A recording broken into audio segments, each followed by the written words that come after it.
Welcome, everybody. Thank you very much for being here. Sorry for the little delay in starting the conference. We appreciate a lot your patience. My name is Patricia Moreno. I am currently the president of the Youth Atlantic Treaty Association of Spain. In Spanish, its name is Consejo Atlántico Juvenil Español. And we are very pleased to welcome you to this very special session with experts in different matters of security and defense that we have opened to the public as part of our week-long conference called the VIIth Mediterranean Dialogue. This event, we have been participating and organizing this event since 2013. So this should be our 10th edition. However, because of the pandemic, this is only our 7th edition. So it is actually a very, very important moment for us. Today, we will welcome as first speaker, Paula Redondo Alvarez. She is working currently at NATO. Our first speaker for the welcome speech was going to be Mr. Nicola De Santis, but he had a last-minute problem, so he won't be able to join us. But I'm sure Paula Redondo, she will be very good at introducing us to the topic.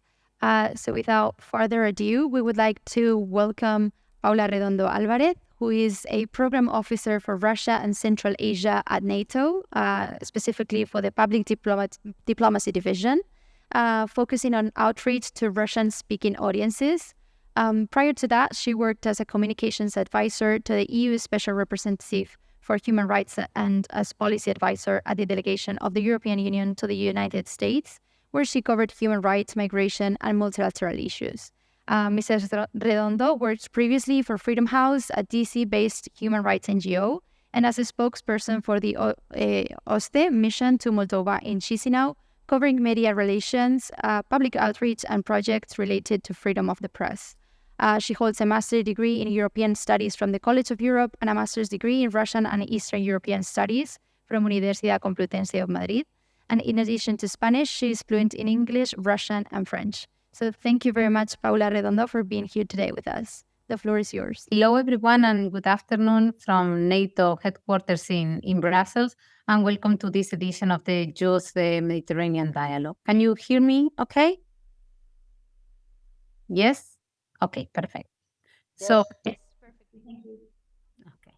Okay. So first of all, and before starting, I wanted to send my condolences to all our Moroccan friends in the group for the terrible news regarding the loss of lives and the destruction that the earthquake has brought to your country. I am truly sorry. And I also wanted to apologize on behalf of Nicola De Santis. He wanted to be here with you this afternoon, but had something urgent and unfortunately couldn't make it. Many thanks to Patricia and Raquel of COAJE for the invitation and for counting with NATO for this edition of the VIIth Mediterranean Dialogue. So today I'm going to talk to you about NATO and the decisions taken this summer in the Vilnius summit. But of course, it's impossible to talk about this now without mentioning Russia's invasion of Ukraine. We are facing a very serious security challenge. In fact, it's the most serious challenge since the end of Cold War or in many generations. And this makes NATO's missions more relevant than ever. Russian invasion of Ukraine has had or is having and will have far-reaching consequences for the Euro-Atlantic region and for the whole world. But before I get into that, I wanted to give you a couple of headlines about what is NATO. And I hope that if you're going to remember anything about my presentation is exactly that. Maybe for some of you will be very basic. I'm sure for Patricia and Raquel, this will be very basic because they know very well the organization, the alliance. But for those of you who don't know maybe so much about the organization, I'm just going to go through some general issues. So, first of all, NATO is a politico-military alliance. So not only military. So I was saying that NATO is a politico-military alliance, not only military.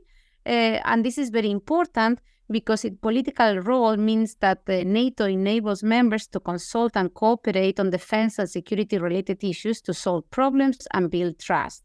And if the diplomatic efforts and the consultative efforts of NATO failed, NATO has the military power to undertake crisis management operations.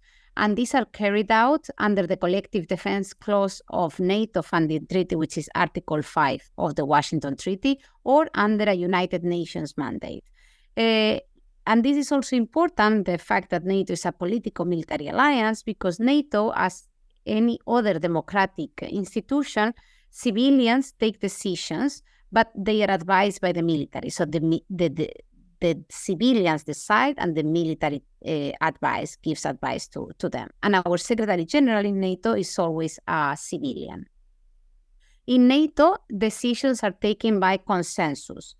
And this means that everybody needs to agree. In other organizations, you have qualified majority voting or simple majority decisions taken. In NATO, everything is taken by consensus. So every day, member countries consult and take decisions in different committees or at different levels. And when you hear about NATO decision or NATO decided this on that, this means that this is the expression of the 31 member or allies countries of the alliance, because all decisions are taken by a consensus. Our main decision body is the North Atlantic Council. We call it the NAC. And there is a military council that advises the NAC when the NAC asks for advice.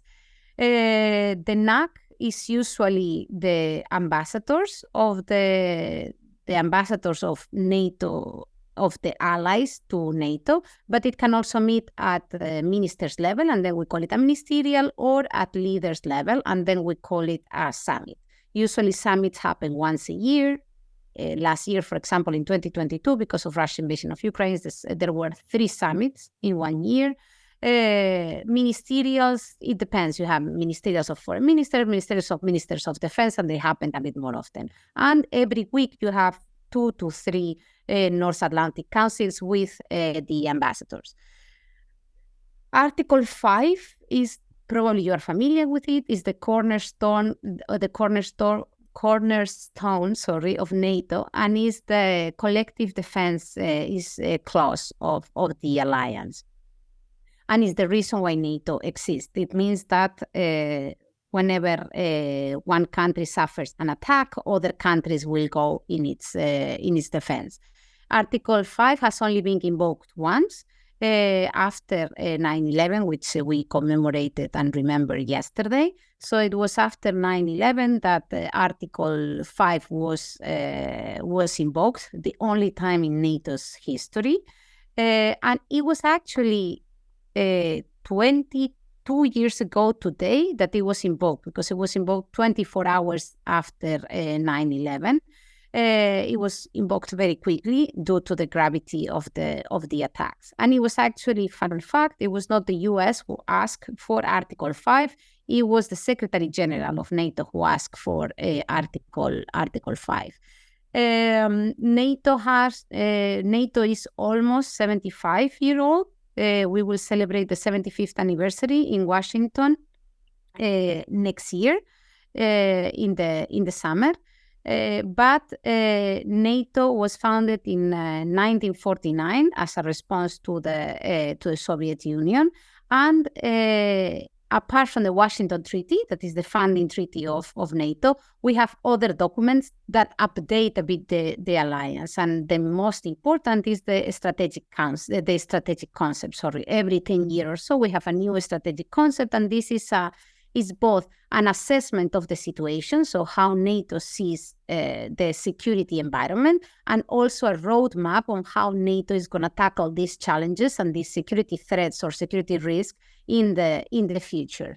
Our latest strategic concept was adopted in Madrid last year, in the Madrid Summit in 2022. And this strategic concept is very, very important, not only because, as I said, it's once every 10 years, so it's a very important document, but also because it was adopted at a very difficult time for the alliance, when Russia had invaded Ukraine, and our security situation, and I said before, we're facing one of the most important challenges in a generation. So the strategic concept established that NATO's key purpose is to ensure the collective defense of its members based on a 360-degree approach, meaning 360 that we need to be mindful of every threat in every direction and in every geographical area that affects NATO. And this strategic concept says that our mission is collective defense, and then we have what we call 3 core tasks. And these 3 core tasks are deterrence and defense. That's self-explanatory, I think. That means I protect the alliance. The second one is crisis prevention and management. This is basically when NATO acts out of area to preserve the stability and the peace of the Euro-Atlantic area, and cooperative security. And in addition, cooperative security, is the alliance that NATO does with other countries that are not part of NATO, or with other international organizations, the agreements, not alliance. For example, with the European Union, we have a strategic partnership, or with other countries such as Finland and Sweden before they joined, but also Georgia now, Australia, New Zealand, South Korea, or Japan. These are some of our partners around the world. And this principle of cooperative security is that NATO, in order to preserve this peace and stability of the North Atlantic area, we need to also partner with countries outside NATO. NATO adheres also to values, and we talk about it very often, NATO values, and those are individual liberty, the rule of law, democracy, and human rights. And as I mentioned before, we have just concluded this summer the Vilnius Summit, which have been a very important summit for NATO, both for the very important decisions that they were taken, but also for its symbolism. We celebrated the summit in Vilnius, very close to the front lines of the war, but also very close to Russia.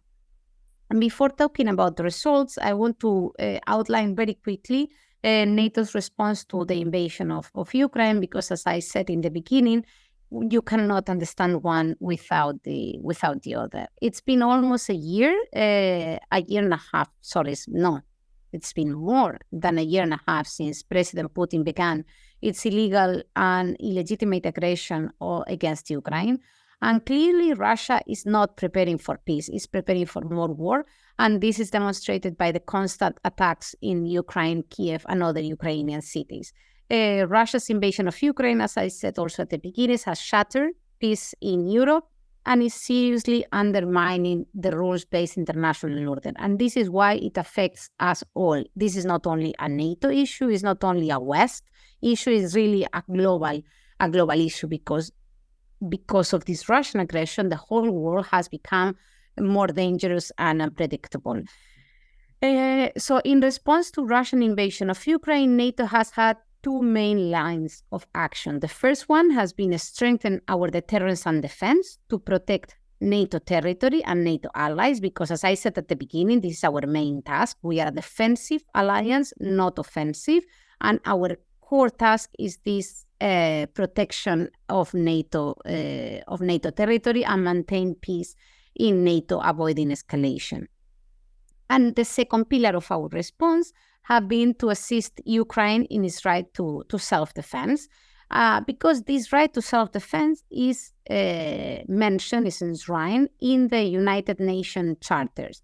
And this is very important to remember in this context. Russia's war against Ukraine is illegal and illegitimate, but when Ukraine fights back, it's actually legal in the international order, because Ukraine has this right from the UN Charter. You have right to self-defense, and NATO is supporting Ukraine in these rights to self-defense. So this is very important. And then there is a third pillar of action that is basically NATO has joined this international coalition. There's a broad coalition in defense of the rules-based international order, which is also supported by the European Union and other international organizations. But in all of this, it is very important to remember that we, as NATO, we are not at war with Russia, and we are not seeking any confrontation with Russia. And our strength in deterrence and defense, and you will talk more later about it in the context of the South, Our deterrence and defense in the eastern flank of the alliance provides precisely that, ensures that there is no room for misunderstanding and that Russia understands that if they attack, our response will be very, very firm. So there is no room for misunderstanding in Moscow about NATO's readiness to protect all our allies.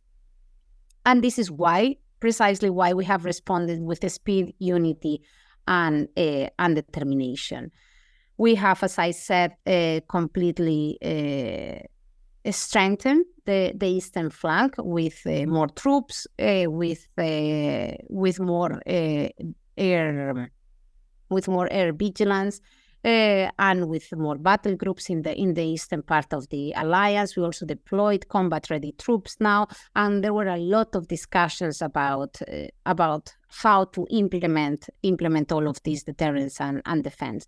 And at the Vilnius summit, there were concrete steps on how allies are going to implement this new force model, which has detailed and very solid defense plans for the eastern part of the alliance, but also to defend the alliance in 360 degrees, which is very, very important. And this is why we have regional plans on how to defend allied territory.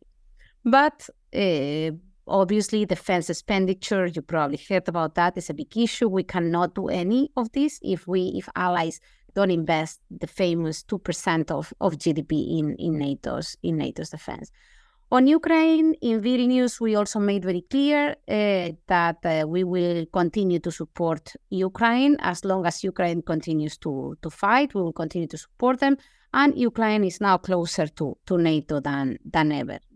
Allies reaffirm, and this is very important, that Ukraine will become a member of NATO, and there will be no need for the membership action plan requirement. And if you have more questions about that, we can also talk about it later. But in any case, this sent a clear, strong, united message from all allies in Vilnius that we must ensure that when this war ends, there are credible arrangements for Ukraine's security so that history does not repeat itself. And this was a very clear, united message from the Vilnius summit. We also inaugurated the NATO-Ukraine Council. Before there was no NATO-Ukraine Council, there was a NATO-Russia Council. And now Ukraine has a council to discuss these issues with NATO as equals and take decisions. And furthermore, many allies also committed to support Ukraine on its bilateral basis. In this strategic concept that I mentioned earlier, the one in Madrid, the strategic concept mentioned that there are two threats. The first one is Russia, which I've been talking about until now. Russia is the most direct threat to the alliance, according to the latest strategic concept. And the other threat discussed in the strategic concept is terrorism. So obviously, in Vilnius, terrorism was also discussed.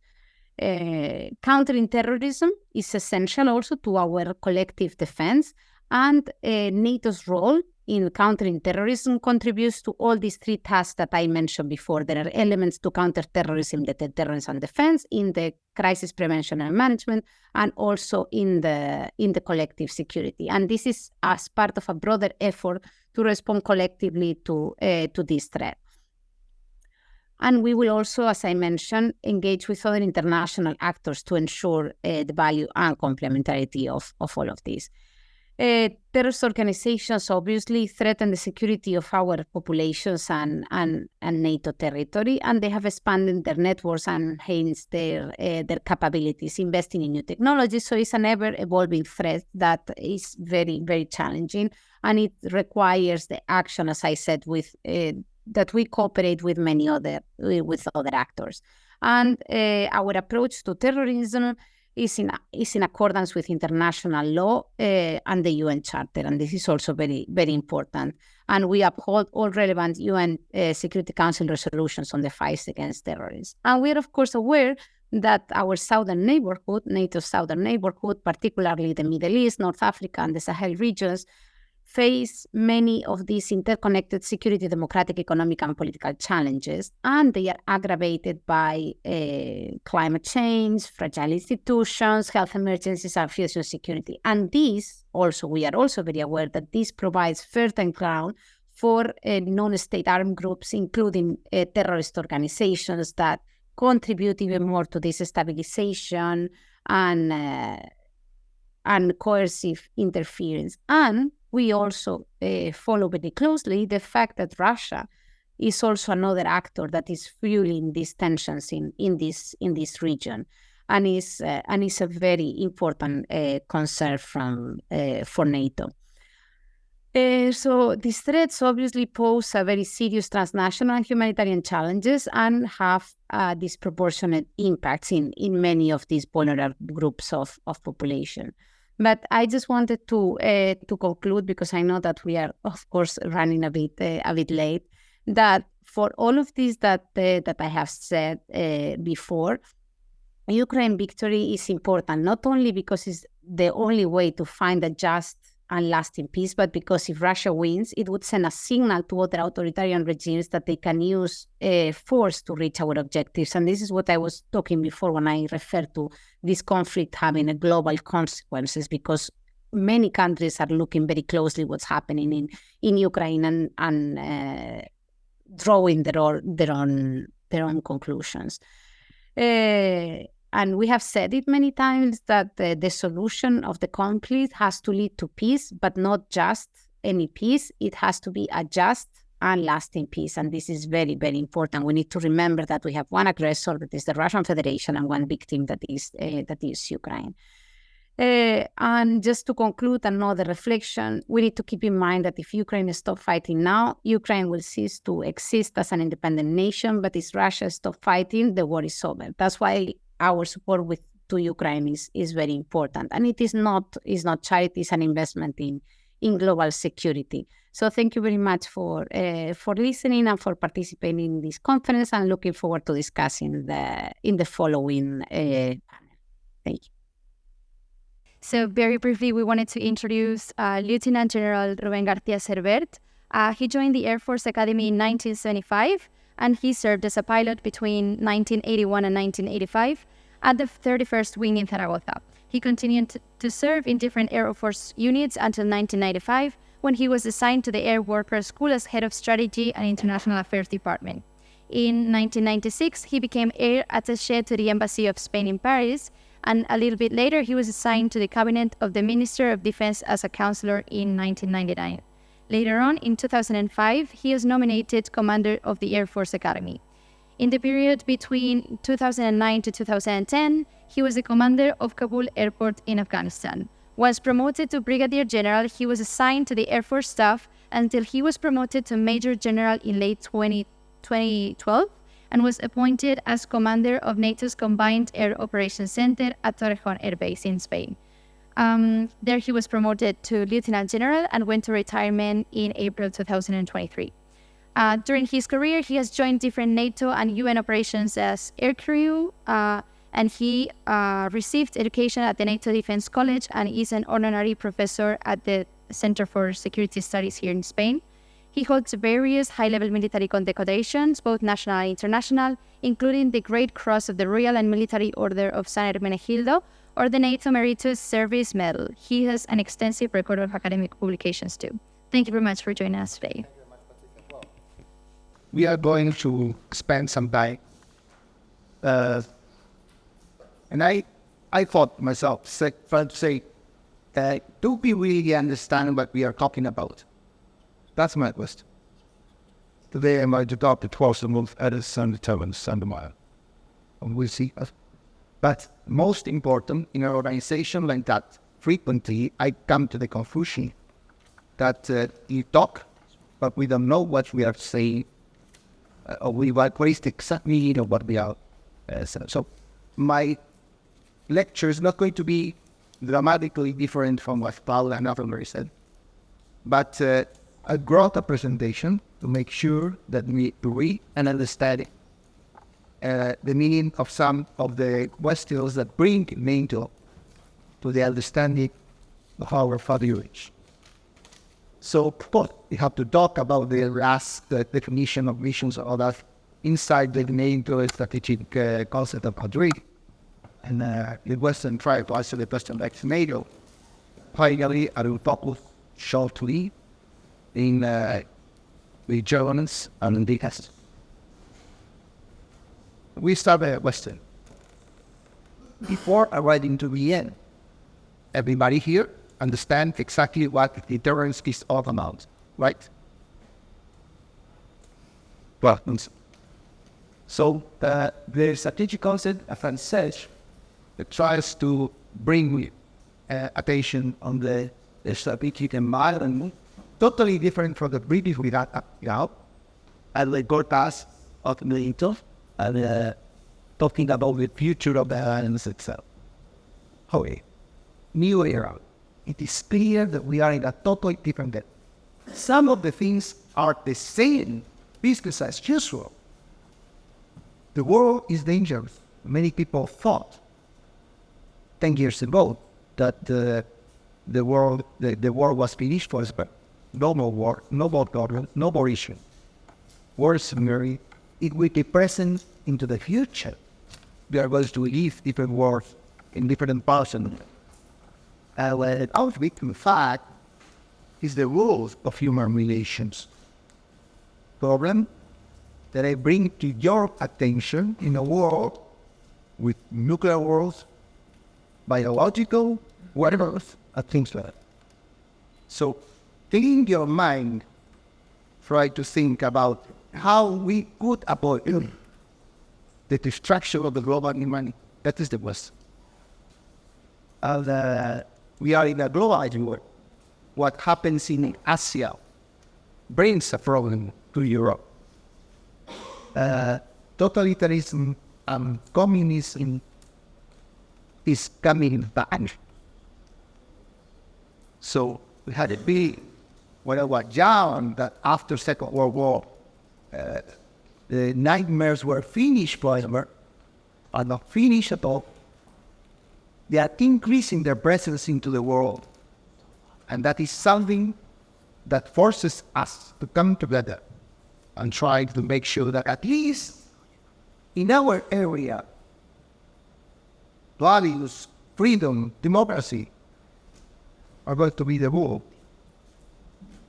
Frequently, the answers coming from our societies are the hard. What is NATO? When I ask at university this question, I don't get any answer. The symbol is pretty simple. NATO is an alliance. An alliance has a meaning in itself. An alliance is a structure for collective defense. If one of the members of that alliance is up, everybody will go together for defense. That is NATO. It's an alliance. By the way, is there any other alliance in Europe? Anybody? You are the experts. Give me an answer, please. You are close. And why can I say that European Union is an alliance? Because it has again globes Article 42 that says in what is attack, everybody goes together for the events. At this, we say collective defense against what? First question. Defense first. Yeah? We are not going to private act. We defend our values. And the center of gravity is not the territory, or not only the territory. It's freedom, democracy, and running. That is the objective of the adversary. And these adversaries all over 360, we have the tendency today to think only on Russia. No. Anybody who tries to achieve against any of the countries of the alliance, we get the response of all the alliance together. The legitimate inside the parameter we see that of the United Nations and collective peer by its And how we do that? By deterrence, by defense, projection of force. And talking about the point of view of Paula, says it's at the same time military and political. No, it's political. Clearly political.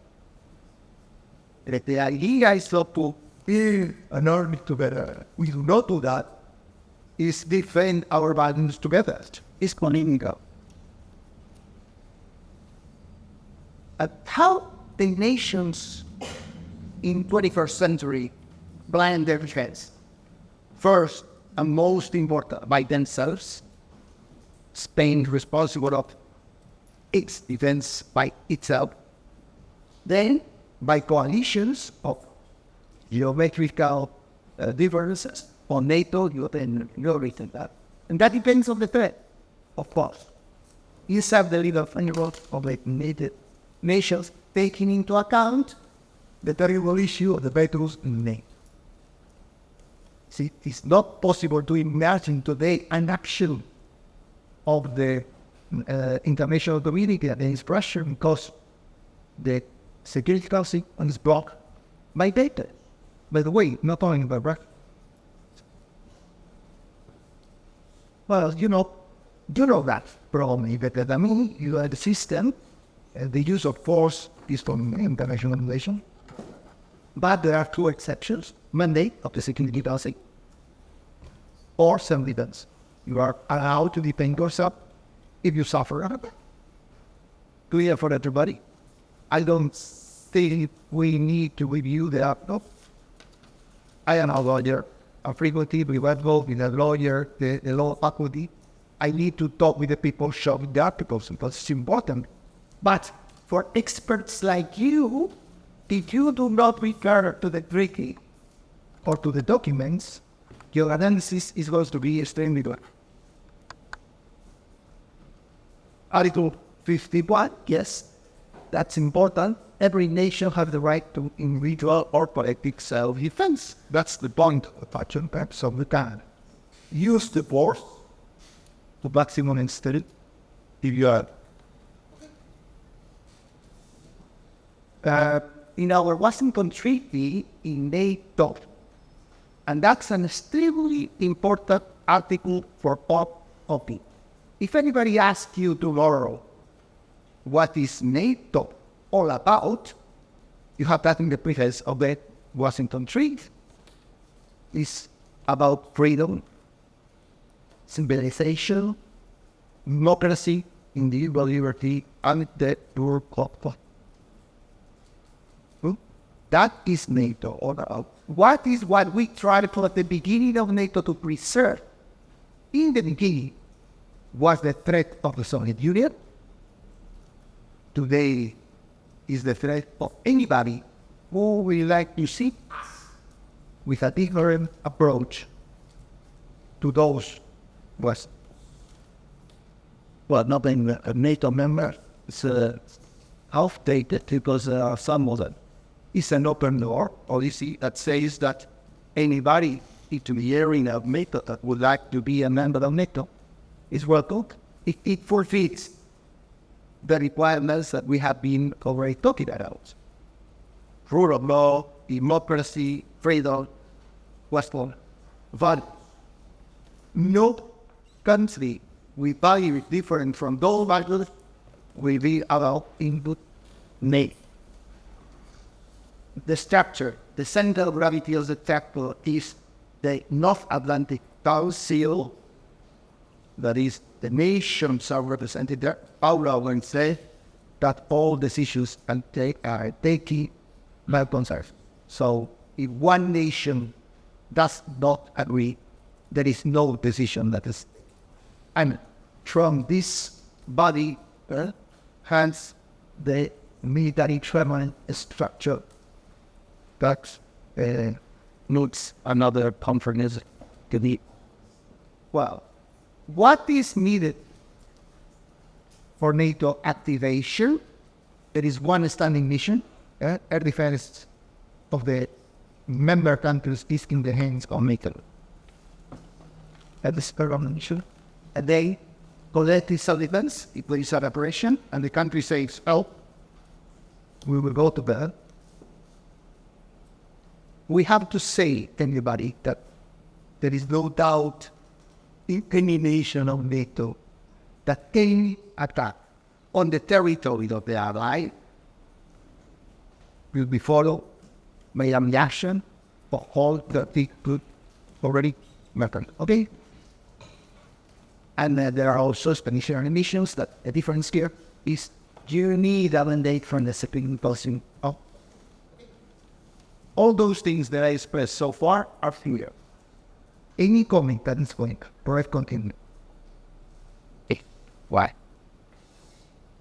Beyond that, anytime that something pops up in the world, globalized world, that might affect our security, launches a process of consultation between among the members of it. And there are also options, as you can see, from world or nations well beyond our territory about inside the crisis response NATO. There are all the different types of missions and the affair or whatever. That is not what we are going to talk today about. Go ahead, President. Article 5. Extremely important. The cornerstone, as others said, but frequently the night might ask the question here. The article of Timothy not be read by anybody, not talking about it. So that was what I bring you to it.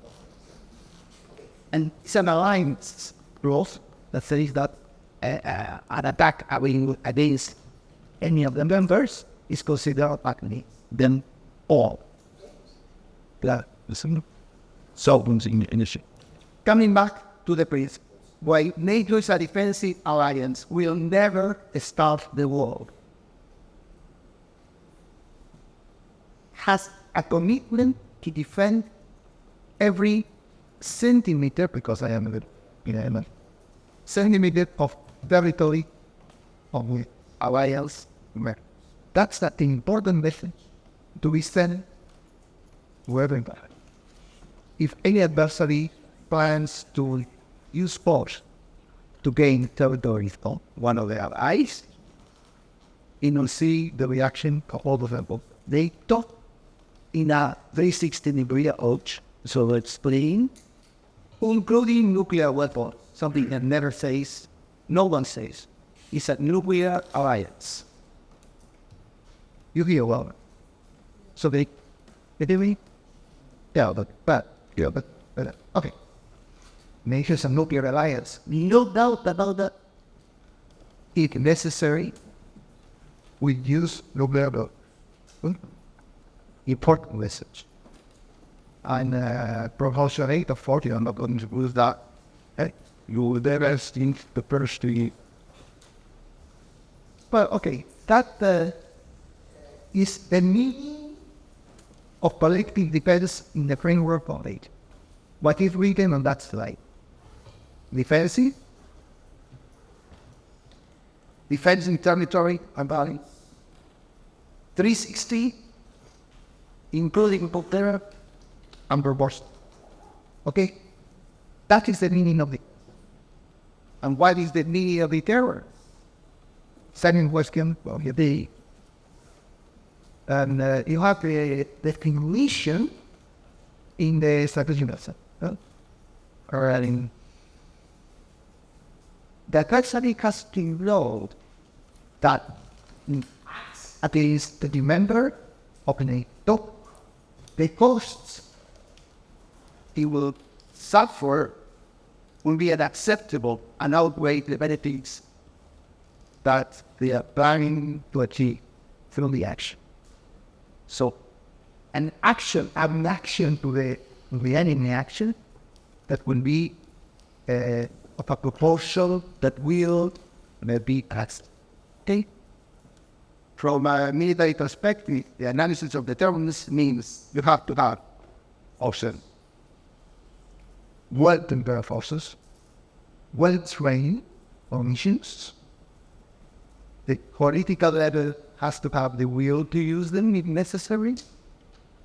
And that will play, again, it will be played into the head of the political leadership of the country. Okay? That's, if all those conditions are met, deterrence will be functional and will avoid the war. Any time that you show yourself in a temple war, if you show yourself extremely weak or politically bad, you risk the end of it. You risk the war. So deterrence is something that we have to avoid, including the threat of use of nuclear weapons. You don't have nuclear weapons to use nuclear weapons. But you have nuclear weapons to be fighting the enemy. Be careful, and then you avoid the war, as in the case from the end of the Second World War and this to end.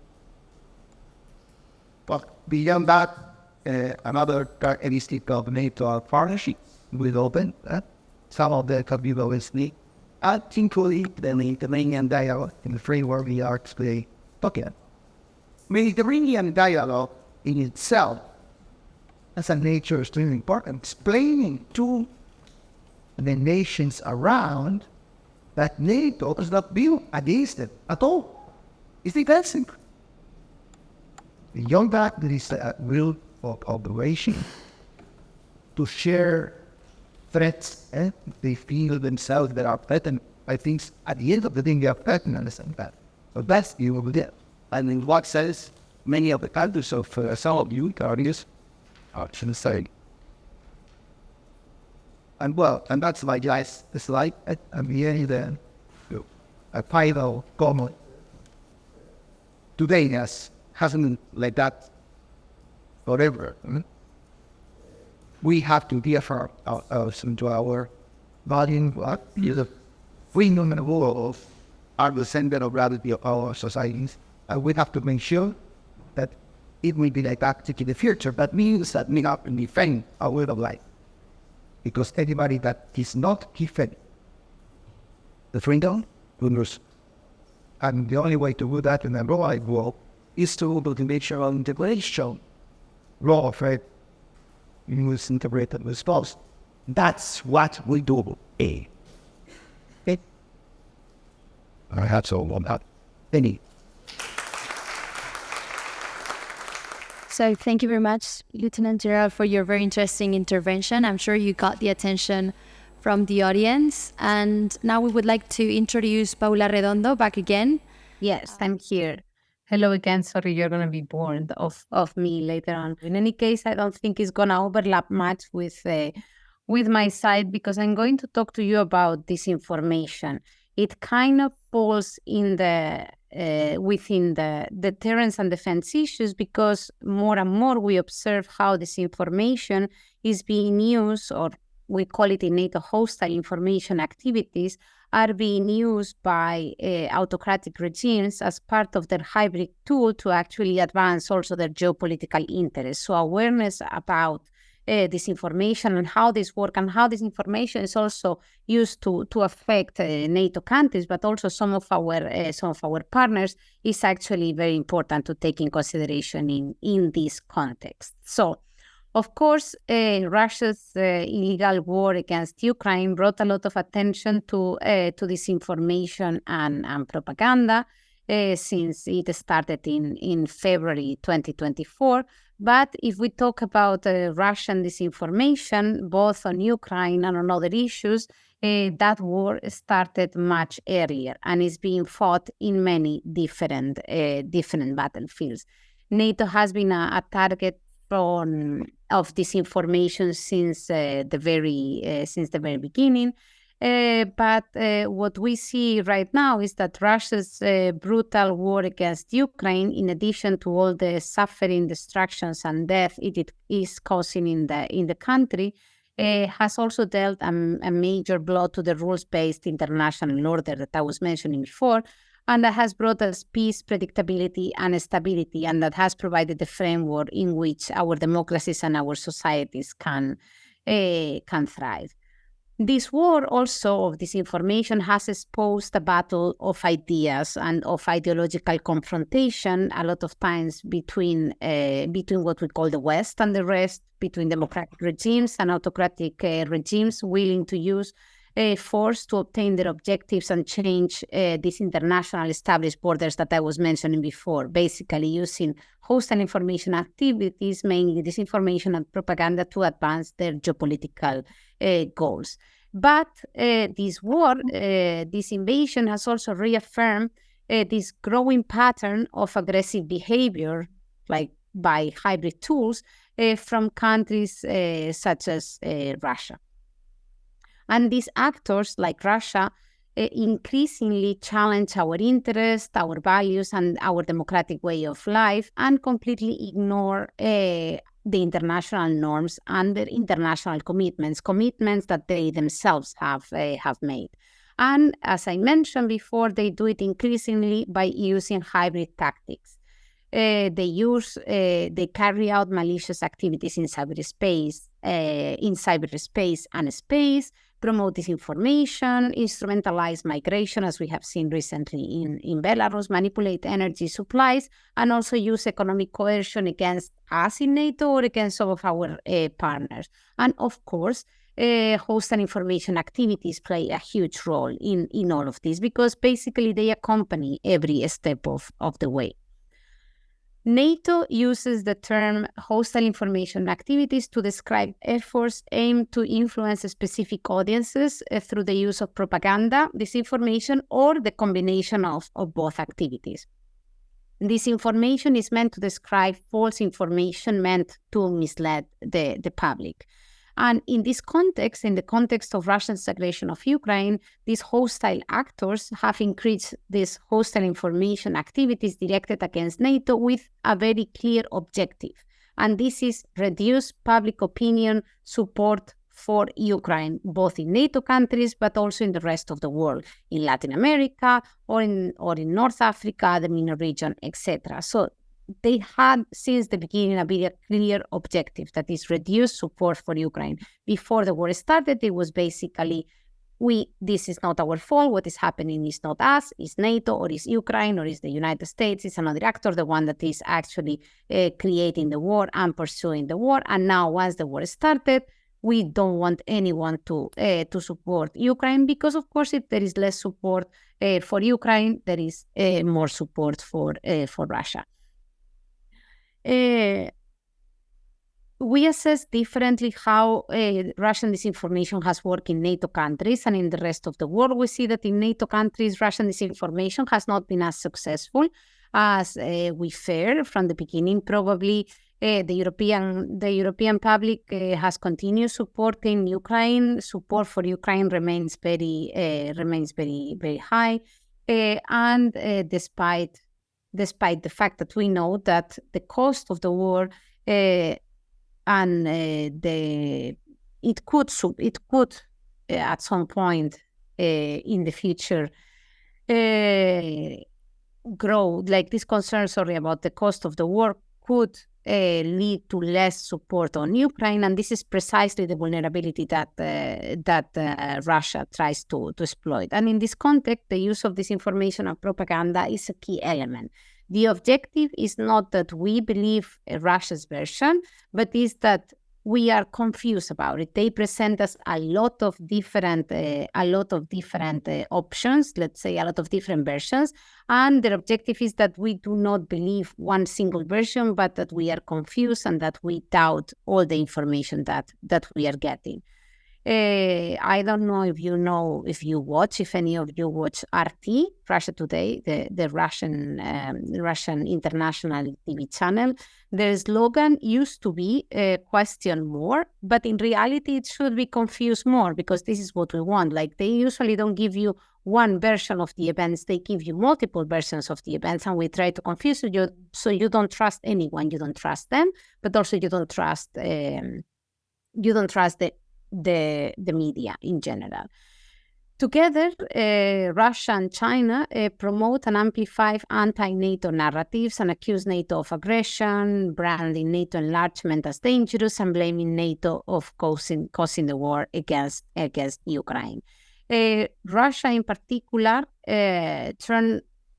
started blaming NATO even more when it was convenient for their narratives. At some point, they started talking that they were in war against NATO, while it's very clear that NATO is not part of the war. Right? NATO is not supplying any lethal military aid to Ukraine, but Russia started saying that NATO was part of the war when it was convenient for them because they were losing against Ukraine. So it was very difficult for Russia to explain to their publics that they were losing about a country like Ukraine. So they started saying that actually they were fighting against NATO, and that's why they were not progressing as fast as they thought. And Russia continues to create what I call this parallel reality of events in Ukraine from the beginning of the war, when they were accusing Ukraine of building their forces in the war, when it was clear like it was Russia, the one that were building the forces in the border with Ukraine, or accusing Ukraine of genocide when it was clear that it was Russia, the one that was attacking the civil population. So it's been a constant creation of parallel events in Ukraine, but they do that to reinforce this justification for this war and to undermine our support for Ukraine. And they have been constantly adapting their narratives. Their objective is very clear: weaken and undermine support for NATO, but they have been changing throughout the conflict, their narratives. In last winter, for example, they went very strongly about the energy issues, the fact that we're all going to freeze because now we don't have energy sources from Russia anymore. That did not happen. Then they started talking about the counteroffensive. So it's a concept, their narrative changed, but the goal remains the same.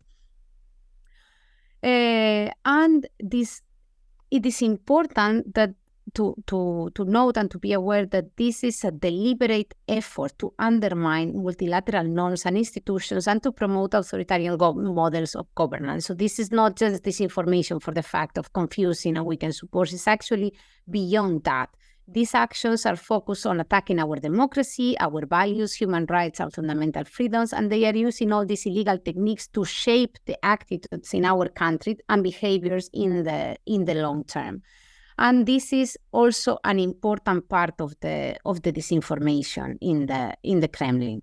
As I said, Russian behavior in this information space is intended to undermine democracy and the rule of law, disregarding our values and doubts in our societies. And this disinformation, as I mentioned, is very strong in NATO countries, but it's also very strong in some of your countries where Russia Today is actually a very usual information media to watch the news. So what do we do with this information? How do we respond? There are two main pillars to take in consideration. First of all, we need to understand very well the informational environment in which we operate and know what is being said about NATO. So first of all, we need to know very well this informational space. And second, we need to be proactive in our communications. It's better, obviously, to tell your own story rather to wait until someone tells it for you. And that's why NATO has focused more on what we call pre-banking. You are probably aware about debunking, right? When there are fake news and then you have to come out and deny something. We found out that actually that is not so effective because then you are always chasing, right? You are always in the defensive. You are after the fact. It's better to pre-bank, to anticipate, to tell the truth, to be transparent about it, and to communicate what you are going to do. And this way, if people know what is NATO and what NATO is doing, it will be more difficult for them to talk about this information, to made up information about NATO. So anticipating to the fact, that's why it's important also to know the information sphere, because if you know the information sphere, you will know, not that you will know, but you can anticipate what could be said about you. And a very recent example of this issue was the classification of intelligence before the war, before Russia invaded Ukraine. And there were a lot of proactive communications about this, and this actually helped shape the information environment in NATO countries in our favor. This was not easy. 6 months before the Russian aggression, the U.S. They took the decision to declassify intelligence that said that we knew that Russia was going to invade, and this was not easy done. It's also very complicated to declassify intelligence. If there is someone working on this issue, probably they know. But it was done for the following reasons. First of all, to counter the constant Russian lies, the fact that they were not going to invade, the fact that they said that Ukraine was going to invade. So we needed to put concrete proof that actually we knew that it was Russia, the one that was going to invade, because they kept saying that this is a routine exercise, that this is a normal build-up on their borders, and we needed to counter this. Also, it was very, very important to forge unity among NATO countries, because we started talking about the issue, and then very, very important, it put Russia on the defensive. Russia had to answer, Russia had to justify, they had to deny that what we're saying were not clear, even though then it was clear that it was that we're saying the truth. So they had to constantly be in the defensive, and that's also helped us shape the information environment, in this case, in our favor. And we focus, as I mentioned before, our messages on transparency, credibility, and providing factual information, and focusing on our story and what we are doing. I think in NATO countries in general, we have had like a quite successful action to fight disinformation, but we are more and more seeing that in many other countries, maybe it's the case in many of your countries, Russian disinformation is actually very successful. And I know very well the issue, for example, the context of Latin America, where Russian disinformation is very powerful there, and it works very well. And this from Latin America, it comes back to NATO countries. But I know also in the MENA region, in some of your countries, there is also a lot of Russian disinformation. It might be for many reasons. It might be in the case of many countries in Latin America, because they have an anti-American position, and that brings them to an anti-NATO position. They have some myths about NATO or about the US that brings them to that position and makes more difficult to explain. In other countries, there is a complete lack of knowledge about what is NATO. So if you don't know what is NATO, then it's easier for another actor to come and tell you that, oh, look, NATO is an offensive organization and they want to get Ukraine. Ukraine doesn't want to be part of NATO, but they are trying to commit. So a lot of these misconceptions and lack of knowledge and fertile ground, some countries have a very fertile ground for some of these issues, make that Russian disinformation finds this fertile ground in many places to grow and to disseminate. So I think about disinformation, it is very important to try to, when you are reading stuff, to know your sources, check what you're reading, check where it comes from, and be mindful of who is trying to inform you and why they are trying to push on some narratives. So with this, I conclude my presentation on disinformation, and I'm available for questions if there are any. Thank you very much, Paula, for this second and very interesting intervention. I'm pleased to introduce our panelists for this second panel, that is on cooperative security in the Mediterranean. Next to me, you have Maria Dolores Algora Weber.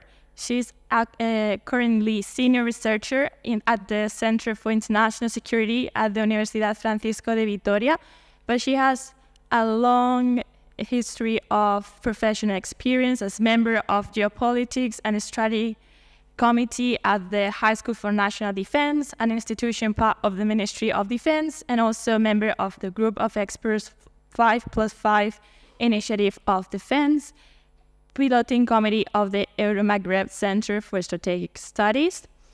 She has a great academic experience too. She has studied a master in Peace, Security and Defense at the Institute General Gutiérrez Mellado, but she also has a master's in National Defense at the Center of High Studies for the National Defense. She also has completed a PhD in Contemporary History and has participated in a lot of international missions for electoral observation experience for the European Union, for the OSCE at Bosnia-Herzegovina, Palestinian territories, Egypt, and Tunisia. She has a lot of publications. Some of the most recent ones are the Objectives of Sustainable Development in the Sahel Security and Governance, the Regional Disorder of the Mediterranean, Strategic Challenges, Decade After the Arab Spring, and finally, the Challenges and Threats to Collective Security in the Mediterranean. I'm not gonna take more of your time. I know you cannot wait for listening about cooperative in the Mediterranean, so I'll give the floor to Maria Dolores. Okay. Thank you very much for this kind invitation and this kind introduction of myself. And I thank you very much for everybody to attend this seminar and for pay attention about what I will tell you in this afternoon on the subject of cooperative security in the Mediterranean. That is a very, very important subject to everybody. Let me start telling you that since the beginning of the first century, the terrorist attacks of September 11th, just 22 years ago, from the terrorist attacks of September 11th, showed the distrust in the Mediterranean region. The international cooperation achieved during the 19th was deeply affected. More than 2 decades later, we have to face more complex region. The financial crisis in 2008, the Arab uprising since 2011, the pandemic of 2019, and much recently, the Ukrainian wars since 2022 have provoked a permanent instability and have increased the violence. This violence has been spared to the Sahel region. Nowadays, we have to tackle Maghreb and Sahel region as a whole. In other words, the southern flank of the European Union beyond the Mediterranean basin. There are risks and threats in the region that have to be faced from the perception of global security, and we have to look for solutions based on a comprehensive approach. The Mediterranean region faces several challenges that impact in its environment, society, and overall well-being. These challenges could be included in a long list. I will tell you something about them. Climate change, including rising temperatures, decreased rainfall, and increased drought. These changes have significant consequences on agriculture, water resources, and ecosystems. Water scarcity, limit freshwater resource, put pressure on the ability and the quality of the water for both human consumption and agriculture needs. Environmental degradation leads to significant problems on biodiversity, soil quality, and the health. Socioeconomic disparities between countries and within societies. High unemployment rates, especially among the young, lack of access to a quality education, and limited economic opportunities contribute to social unrest and inequalities. Energy security. The Mediterranean is rich in energy resources, particularly oil and gas and natural gas. Ensuring the stability of energy supplies, diversity sources, and managing potential conflicts over resources are critical for energy security in the region. Migration and human traffic. The Mediterranean has become a major route for migration from Africa, Middle East, and other regions, with thousands and thousands of people attempting to cross its waters in search of better opportunities or to escape of conflicts and persecution. Managing this migration flow poses significant challenges for countries in the region in terms of providing humanitarian assistance, ensuring safety, enhancing border control measures, and addressing the socio-economic impact.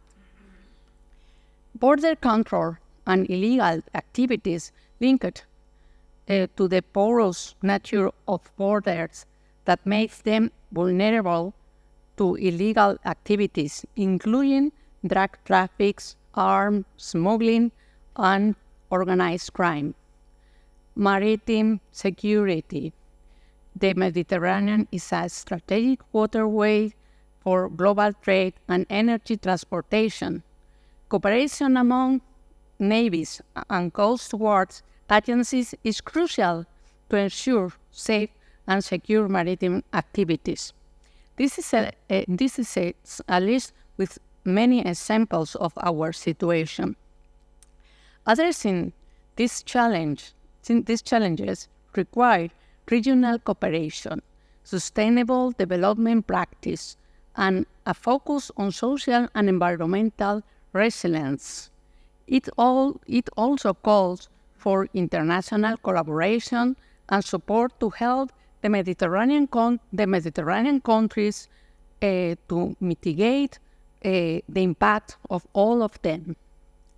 However, the greatest difficulty is that these challenges are located in a regional context threatened by terrorism and conflicts.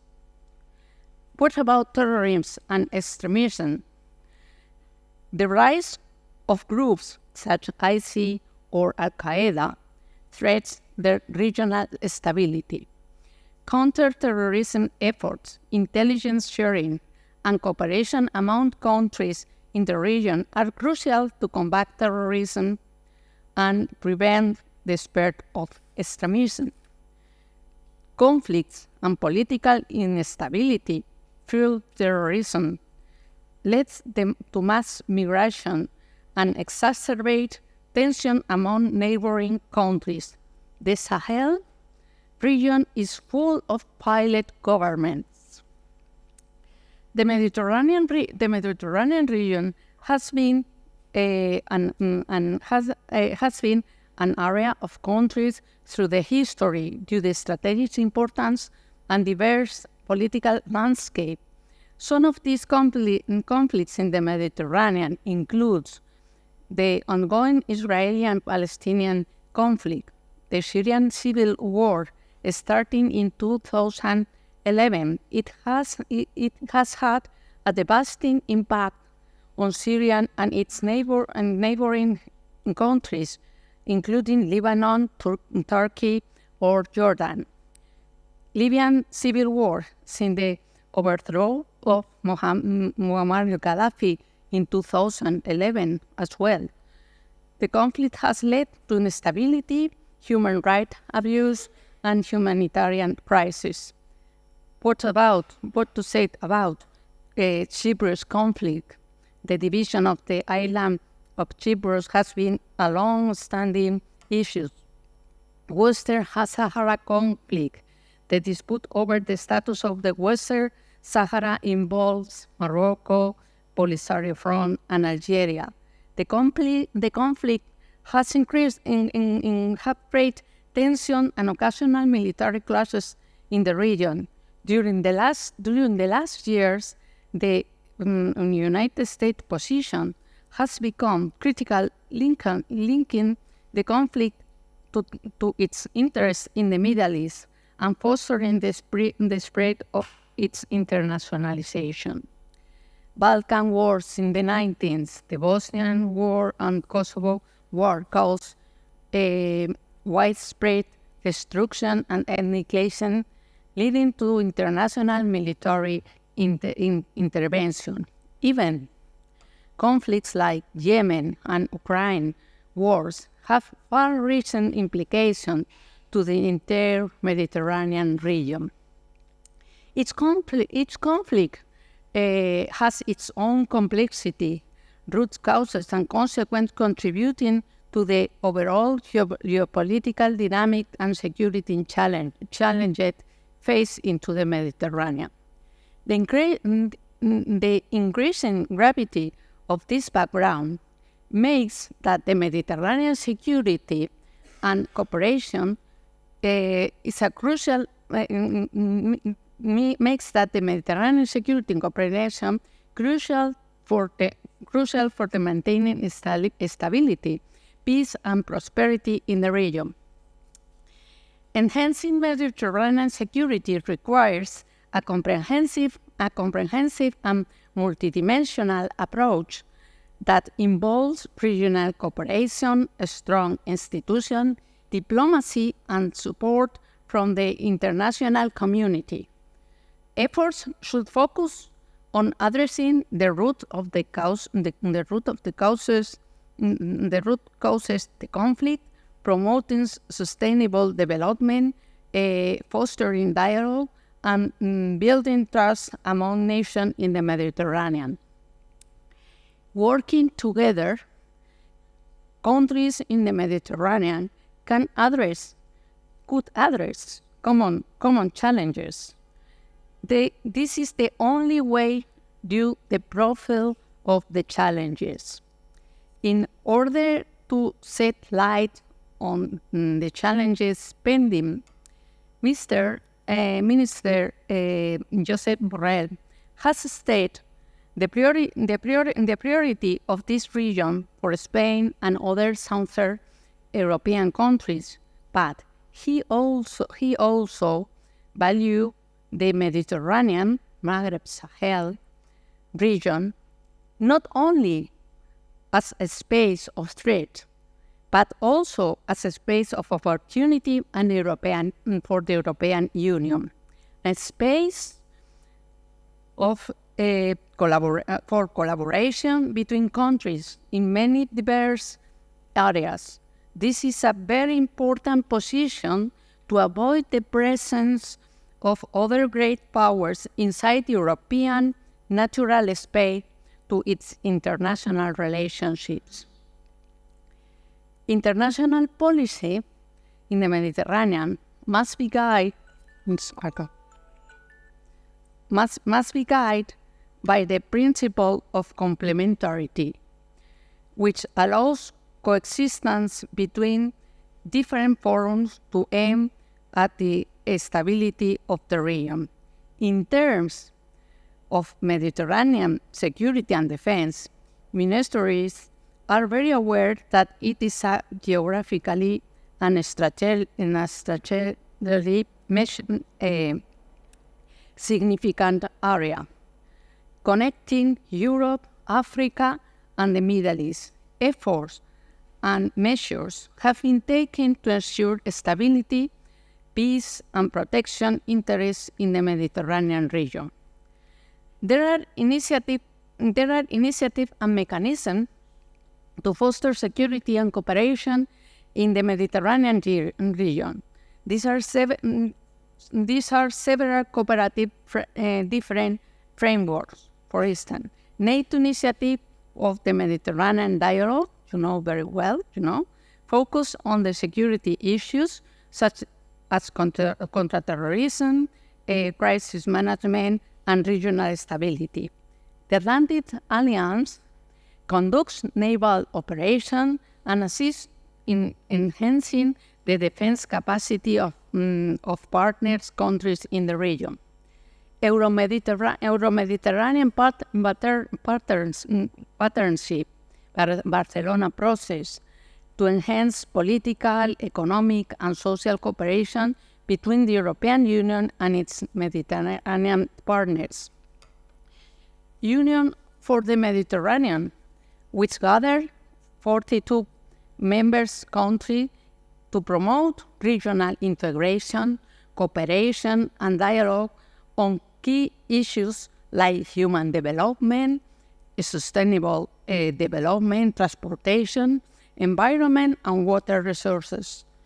Regional security, other regional securities initiative, for instance, 5+5 Defense Initiative, compromise both Southern European and Northern African countries and involves them in consultation and collaboration on security and defense matters. The Mediterranean cooperation groups foster dialogue among Mediterranean countries on security, intelligence sharing, and counterterrorism effort. And let me remark as well the Group 5 Sahel, with similar aim to enhance military cooperation and confidence-building measures. Besides all of them, the European Union Common Security and Defense Policy plays a main role in addressing security challenges in the region, including missions such the Operation Sophia, which focus on the countering human trafficking and smuggling. So, Mediterranean security and defense requires a comprehensive approach that combines political, economic, and military efforts to address the complex range of all these challenges. Collaboration, dialogue, and mutual trust among countries are crucial in achieving long-term security and stability in the Mediterranean. To address these issues, countries in the Mediterranean, along with international organizations and alliances, has to work together to promote security cooperation, develop defense capabilities, and enhance regional stability. The cooperation often involves diplomatic negotiation, very difficult diplomatic negotiation, information sharing, joint military exercise, capacity building initiative, and intelligent collaboration. After all this description of challenges and tools for a cooperative Mediterranean security, let me share with you a final reflection on the future. For years, in the world under America and Europe hegemony, we have felt comfortable, but the international order is changing very fast. China has become the great international power. Russia has returned to the stand. We are witnessing the rise of other new emerging powers. These circumstances have a direct impact on the Mediterranean region. The area is demanding an increasing attention. Europe's soft power confronts with geopolitical reality. It is necessary and deep rethinking about the European Union as a geopolitical player. The current situation of crisis and heightened tension as a consequence of the war in Ukraine will require a clearer sense of realpolitik by the European Union in the exercise of its new geopolitical capabilities. The southern countries will be more autonomous in their foreign policy, and they have new partners to focus their interests. United States hard power and European Union soft power cannot be replaced, but in terms of the security and defense at the moment, but it is not very far the day they could do it. The war of Ukraine accelerates the trends that were already developing, and what appears on the horizon is indeed a multipolar system. So, I finish by saying that geopolitically complex of the area with diverse interests and potential risks will keep increasing and making security a significant concern. The difficult times in the Mediterranean should not be a reason for a weakening of relations, but the contrary. They show the necessity to strengthen them. Thank you.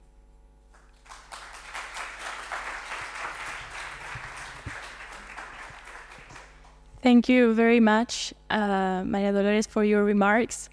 I'm sure that after this, you can have like a general overview of the cooperative security in the Mediterranean.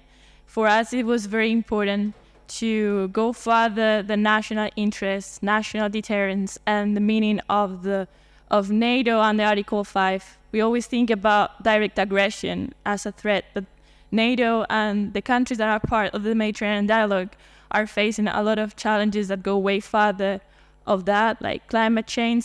They're working on it, space, and a lot of challenges with fires that we have been experienced this summer in Algeria, Greece, and of course Spain. So after this, I'm sure you have a lot of questions. We don't have a lot of time, so we're up to maybe like 1 or 2 questions for Maria Dolores. If you have any questions, just raise your hand and we will be happy. Yeah, that's right. Vale.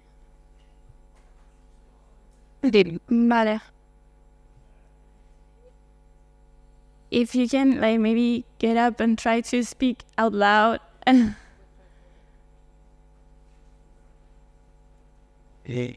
Yeah, but what they need to mention for you at least have 5-ish for you. Is the way you got this study you're going to a very annual way.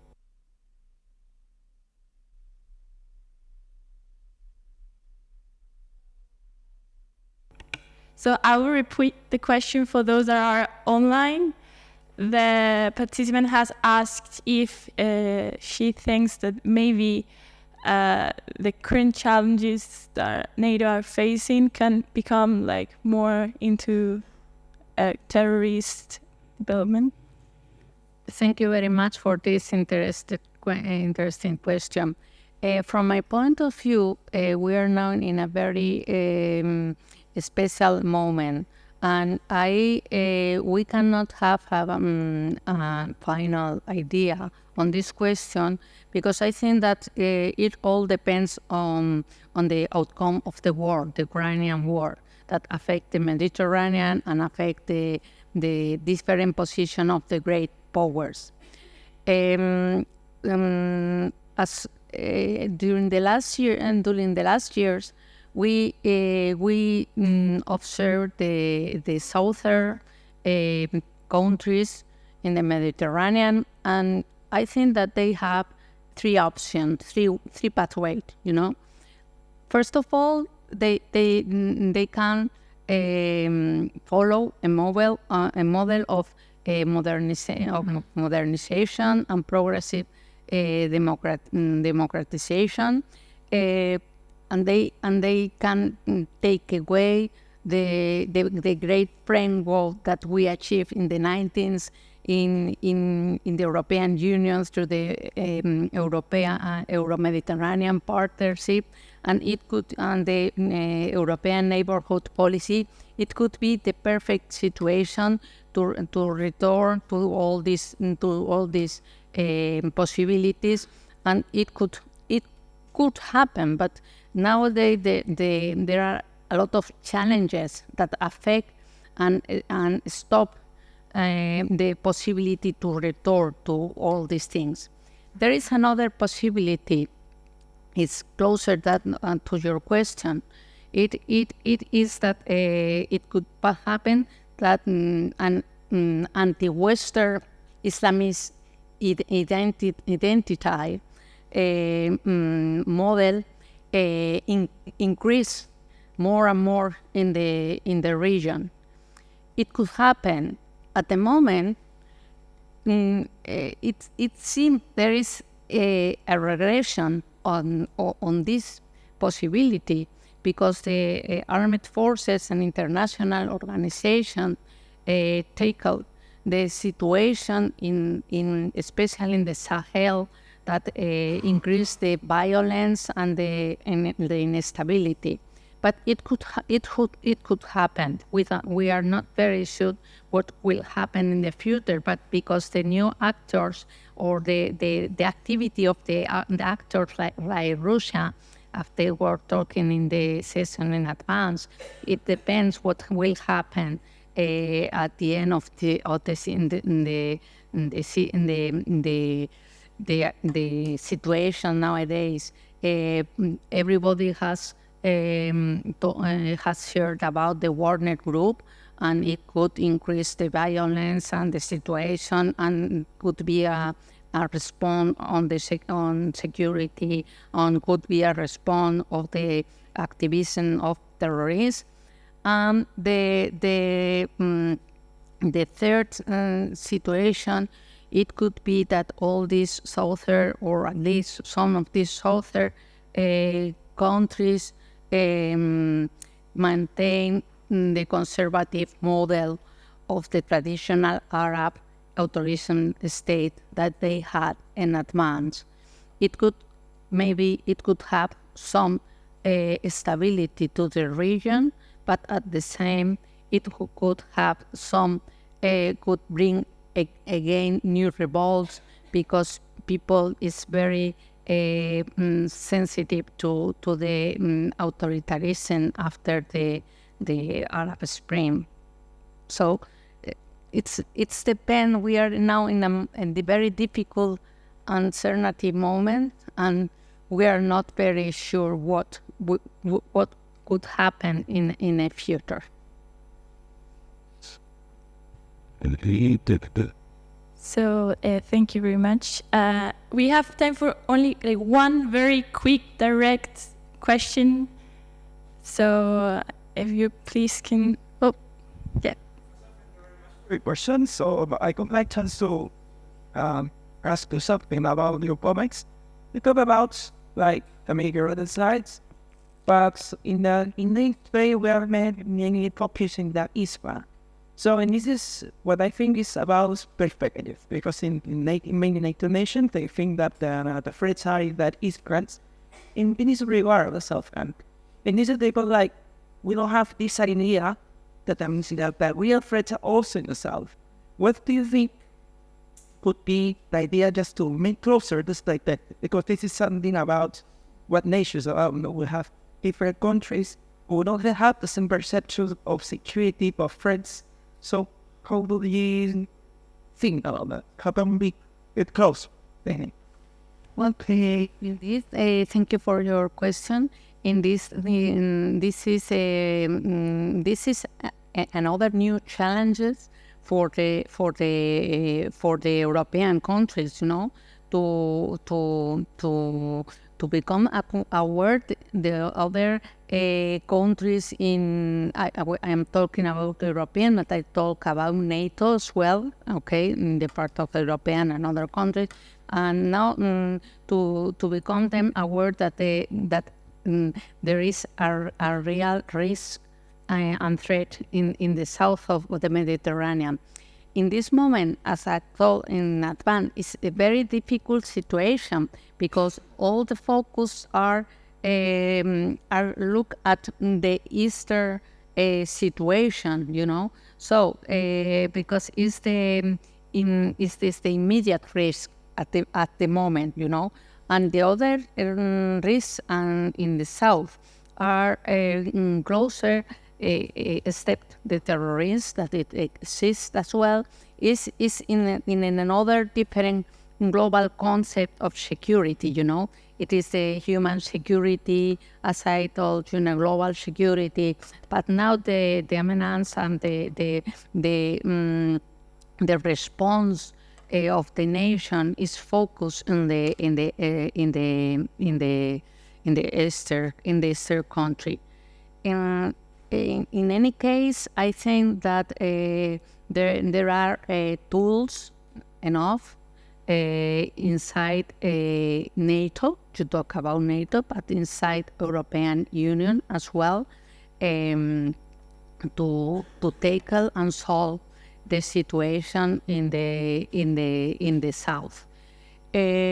For instance, I think that it could be different solution from my point of view. One of these could be to offer the southern countries much more implication in the solution of the region. You know, we are working in the last years in this sense to enhance the relationship, the military and other and defense and security cooperation in an equal balance with the southern countries, and it could be a good way to improve the situation and to the conscience of the strategic panorama in the south. So thank you very much again. We're running out of time, but we're very happy that you brought a lot of questions and that we contributed to this curiosity in cooperative security in the Mediterranean. Thank you very much again to our panelists. Thank you for your attention. Thank you. Okay, so now we're going to continue with the third and last panel of the afternoon, hybrid and cognitive warfare. I would like now to introduce our first speaker, José María Martínez Cortés, Colonel of the Spanish Air and Space Force, who was graduated in the General Staff from the Air Command and Staff College, and later graduated too in the Air War College, both from the Air University of the U.S. Air Force. There also he got a master's degree in strategic studies from the University of Alabama, USA, and ultimately he got a PhD in international security from the Universidad Nacional de Educación a Distancia. Colonel Martínez Cortés is a fighter pilot who was stationed at an important part of his operational career in the 14th Fighter Wing of the Spanish Air and Space Force in Albacete. He has also been teaching at the Air Academy, and he was a member of the Águila team, the aerobatic team of the Spanish Air and Space Force. He has also held different positions in the General Staff of the Air and Space Force related to the plans and logistics, and later he was the chief of the plans and operations section in the Air Combat Command. His last positions include the chief of the 22nd Fighter Pilot Wing at the Torrejón de Ardoz Air Force Base, defense attaché to the Poland, the Baltic countries and Ukraine, the head of the Doctrine, Analysis and Seminar section of the Air and Space Warfare Center of the Air and Space Force, and Instituto General Universitario Gutiérrez Mellado.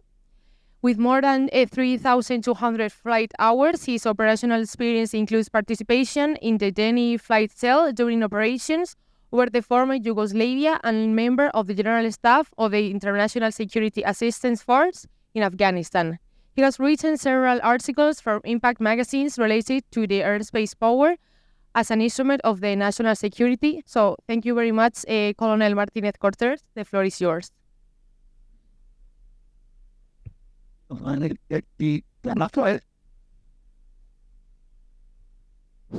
you hear me? Well, first of all, thank you very much for your kind introduction. Most of the times that we listen to this, the bigger the presentation, the introduction, of course, the older you are. So I don't like very much, but anyway, this is the reality. And all that we have listened this afternoon is about challenging. And I guess to talk about hybrid warfare is really a challenge. And we will see, that's my personal opinion. By the way, the ideas of this presentation are just mine.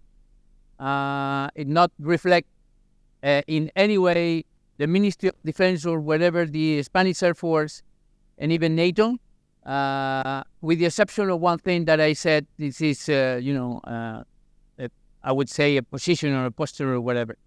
So, and thank you very much for inviting me. And now we go. For those that very few, I guess, that think that when we have this in operational way, all our difficulties and problems with the potential adversaries will finish are completely wrong, because it's not. By the way, this is one of the official framework of the famous Future Combat Air System program. But this is going to be one of the part of the solution. But all difficulties are take one. Why? Because the reality that we have today is this, and this, and even this. We may have cut everything, and so what? We cannot do anything at all. This is the reality. This is what we have. Well, and let's go a little bit to talk about hybrid warfare, and later on I will talk some ideas on cognitive warfare. I guess the professor is going to ask a little bit more on cognitive later on, so I will try not to overlap. Then I will focus most on hybrid warfare. My personal opinion is that to understand hybrid warfare, first, we need to understand the evolution of the conflict. And this is a very challenging task. And I will try to, I would say, concentrate in a very few words the evolution of the last 30 years in conflict. It's a very challenging task, but anyway, I will try. What's happening at the end of the last century with our potential and our real adversaries was that they make their homework really good. So they study us, our societies, and they realize that they cannot face a military confrontation. They need to do a different means. That's the reality, and they do very well. They did very well. So at the time, technology has increased a lot, but you remember at the end of the century and beginning of this century, I guess this was an inflection point of the technology, but not only with the better technology, but also the access. We have the more a technology more accessible. Why? Because of the cost were low, and then the access were very high. So the reality is that they thought, well, I can do this with using all the means available. And so what they realized, the only option to face the Western society, I would say, in general terms, is to use new methods and new domains. But they also realized one very important thing that I will mention later on, is that those new domains may have interconnections. And with using that interconnections, what they can do is that create effects from one domain to have effect on the other. By the way, today military, we don't kill people. No. For a long time, we do effect. Whatever the effect is. So this is a more, for you that, that try to analyze all this kind of things that happening today, we create effects. That's the I would say a good word to use. So the option was to use what then in the Western society we say the hybrid strategies, and the more synchronized the use of that strategies, actually using the old instruments of power. We all know the 4 instruments of power. There are some more, but anyway, the more synchronized, the better effectiveness they have. So this is more or less very simplistic summary scenario that we have in the evolution of conflicts. And of course, that have a reflection on what we say the operational environment, what we have on the battle space. What we have on the space, of course, also very simplistic way, is what you have on blue. A mix of conventional and unconventional strategy with a prominent use of the virtual domains. Everyone, I think, understand with the virtual domains, the cognitive, first the cyber domain and then the cognitive domain. And as I said, trying to get more synchronized to achieve inter-domain effects. And at the end, I can say the strategic effect that what they usually try to do it. So what we have seen is that asymmetry in technology that we had before. So the Western societies, we have more technology, usually traditionally, but then we realized that that asymmetry was challenged. Why? Because they can use the different means and to get some effects that were surprise for us. And that's the reason all the people that we are more or less involved in this kind of topics like hybrid and so on, we think the hybrid is going to take for us for a long, long way. So this is a long, long stay. And also, what we have seen is that the battle space has changed completely, very dramatically, I would say. Not only because it's more complex, because of the interconnections that I mentioned before, but also because it's more disputed. And why is more disputed? Because actually, what we traditionally have that superiority in domains, of course now, it's not going to be so easy. Why? Because in one domain you can have superiority, but remember, with some effect creating a different domain that have a cascade effect, even cascade effect in different domains, that, it's not going to be so easy. More or less, I'm representing now what we usually call multi-domain environment. So it's been a very important for us. And not only disputed, I said, but also will be degraded. And why will be degraded? Because whatever, it doesn't matter. The good things that we have in command and control, in some point, they could be degraded. And there will be one time that you cannot use the normal. So resilience is coming on board, and then, more or less, it's a very simplistic way what's happening in the conflicts for the last 25, 30 years, from the beginning, more or less, of the century. But this is just a part of the equation. We cannot understand the hybrid warfare also taking this. But also we need to understand that the conflict management and execution is a very dynamic activity. And what does it mean?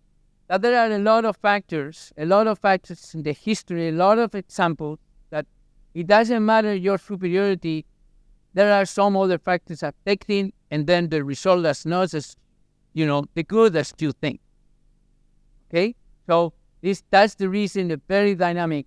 And we usually say technology is not enough. It is important, it's essential, but it's not enough. And that's the reason of this. Of course, Clausewitz, one of the most important thinkers, military thinkers, they show us two things. I'm going to mention now the first one, and then later on the following. But the famous Trinity, I'm not going in detail of explaining Trinity of Clausewitz, but more or less in the very simplistic way, that Trinity population, armed forces, and leaders. Population have emotions. The military have the creative and the operational art, and then the leaders, the one that established the political objective and the rationale. More or less, he said, they're all the factors that, affecting all the relations among them and also some of the relations coming outside. So the consequences of all this is that to know, that kind of things that we read, the strategic context, the operational environment, risk and threats, and to know this is not enough. Not enough. Because we really need to understand the nature and the evolution of conflicts. We won't just get in deep of what is going on actually in the every warfare. But what effects we might expect on this thing? Well, of course, I just enter because every warfare contains, as you know, conventional and unconventional. And of course, this is unconventional only because conventional, everyone knows more or less. But unconventional, I just try to focus on three things: cyber and electronic warfare, or electronic magnetic spectrum, the cognitive domain, and the space. Space is a new, I would say, it's not a new environment, of course not, but what is going on in space is really new. If there are later on some questions, we may talk a little bit on this. In cyber and electronic warfare, usually there are three things. We may affect, or the adversary may affect our cyber domain, or can affect other different domains. For instance, let's say all the things that we use on board the platforms using whatever, and then a cyber attack affecting a different domain. And also the services coming from Spain, from space. As 1 hour before the invasion in Ukraine, with the cyber attack on the network of a U.S. commercial Viasat company. So leaving out all, most of the governmental and armed forces internet access, and not only that, but also in some places in Europe. Well, cognitive. I'll not talk a little, much on this because later on I will talk some more. But I can say that information has turned into a strategic tool for war. Definitely. And not only in conflict, but also in what we call the gray zone. That is not conflict, but is something a part of in peace, inside what we call the peace, crisis, and conflict spectrum. And finally, I think it's going to be very important in the future. Probably it's transparent for us, but I cannot tell you that in the next decades, we are going to have much more on this. This the effects that might be introduced in the services coming from space. And there are three things that we may affect on space: the ground stations, the transmissions, whatever are up and down, or even the satellite itself. With the ground station and transmission, more or less, I have already talked with the cyber and electronic warfare. And the satellite itself, we focus on this, on what we say the physical methods that can be kinetic or non-kinetic. Non-kinetic is the directed energy weapon, as lasers or microwave, high power, and also the anti-satellites. As I think already everybody knows, the success by China in 2007 and Russia in 2021, in both cases leaving out one of the out-of-service satellites. And the other thing, and I will mention here, what we call the co-orbital capability. And what is this? Co-orbital capability means I can use one satellite just to inspect what is going on in other nation satellite. And basically today it's used in a peaceful means, but who knows in the future. we are watching now the militarization, I would say, of the space, and we will see in the near future what is going on this. But let me be clear: the combination of conventional and unconventional is nothing new. Already 2,500 years ago, the famous book, not really book, the famous chapters, 13 chapters of Sun Tzu on the art of war, he talked about the excellence of war is to defeat the enemy without fighting. So, but not only that, some Chinese colonels back in 99, they wrote it and say, very important, say, translated into our Western societies as unrestricted warfare. You can read it, all of that. We need to do a lot of things before using the military. What? Hacking the networks, financial transactions, so on and so forth. So, well, the conclusion on this is that, and they don't talk about ivory over there. In China, they don't talk in ivory. They talk the using of all instruments of power. This is the important thing. Whatever you want to call ivory warfare or whatever. Sometimes, to get rid of this, actually, we call the ivory. So what is important is what is ivory warfare for us not necessarily is the same thing for the other guys. And also, what is important to take in mind here is to understand the ivory warfare. We don't need to read just our people writings. People coming from the Netherlands, whatever the country. No. It is important to read about or to read the Russian writers, the Chinese, and the Indians.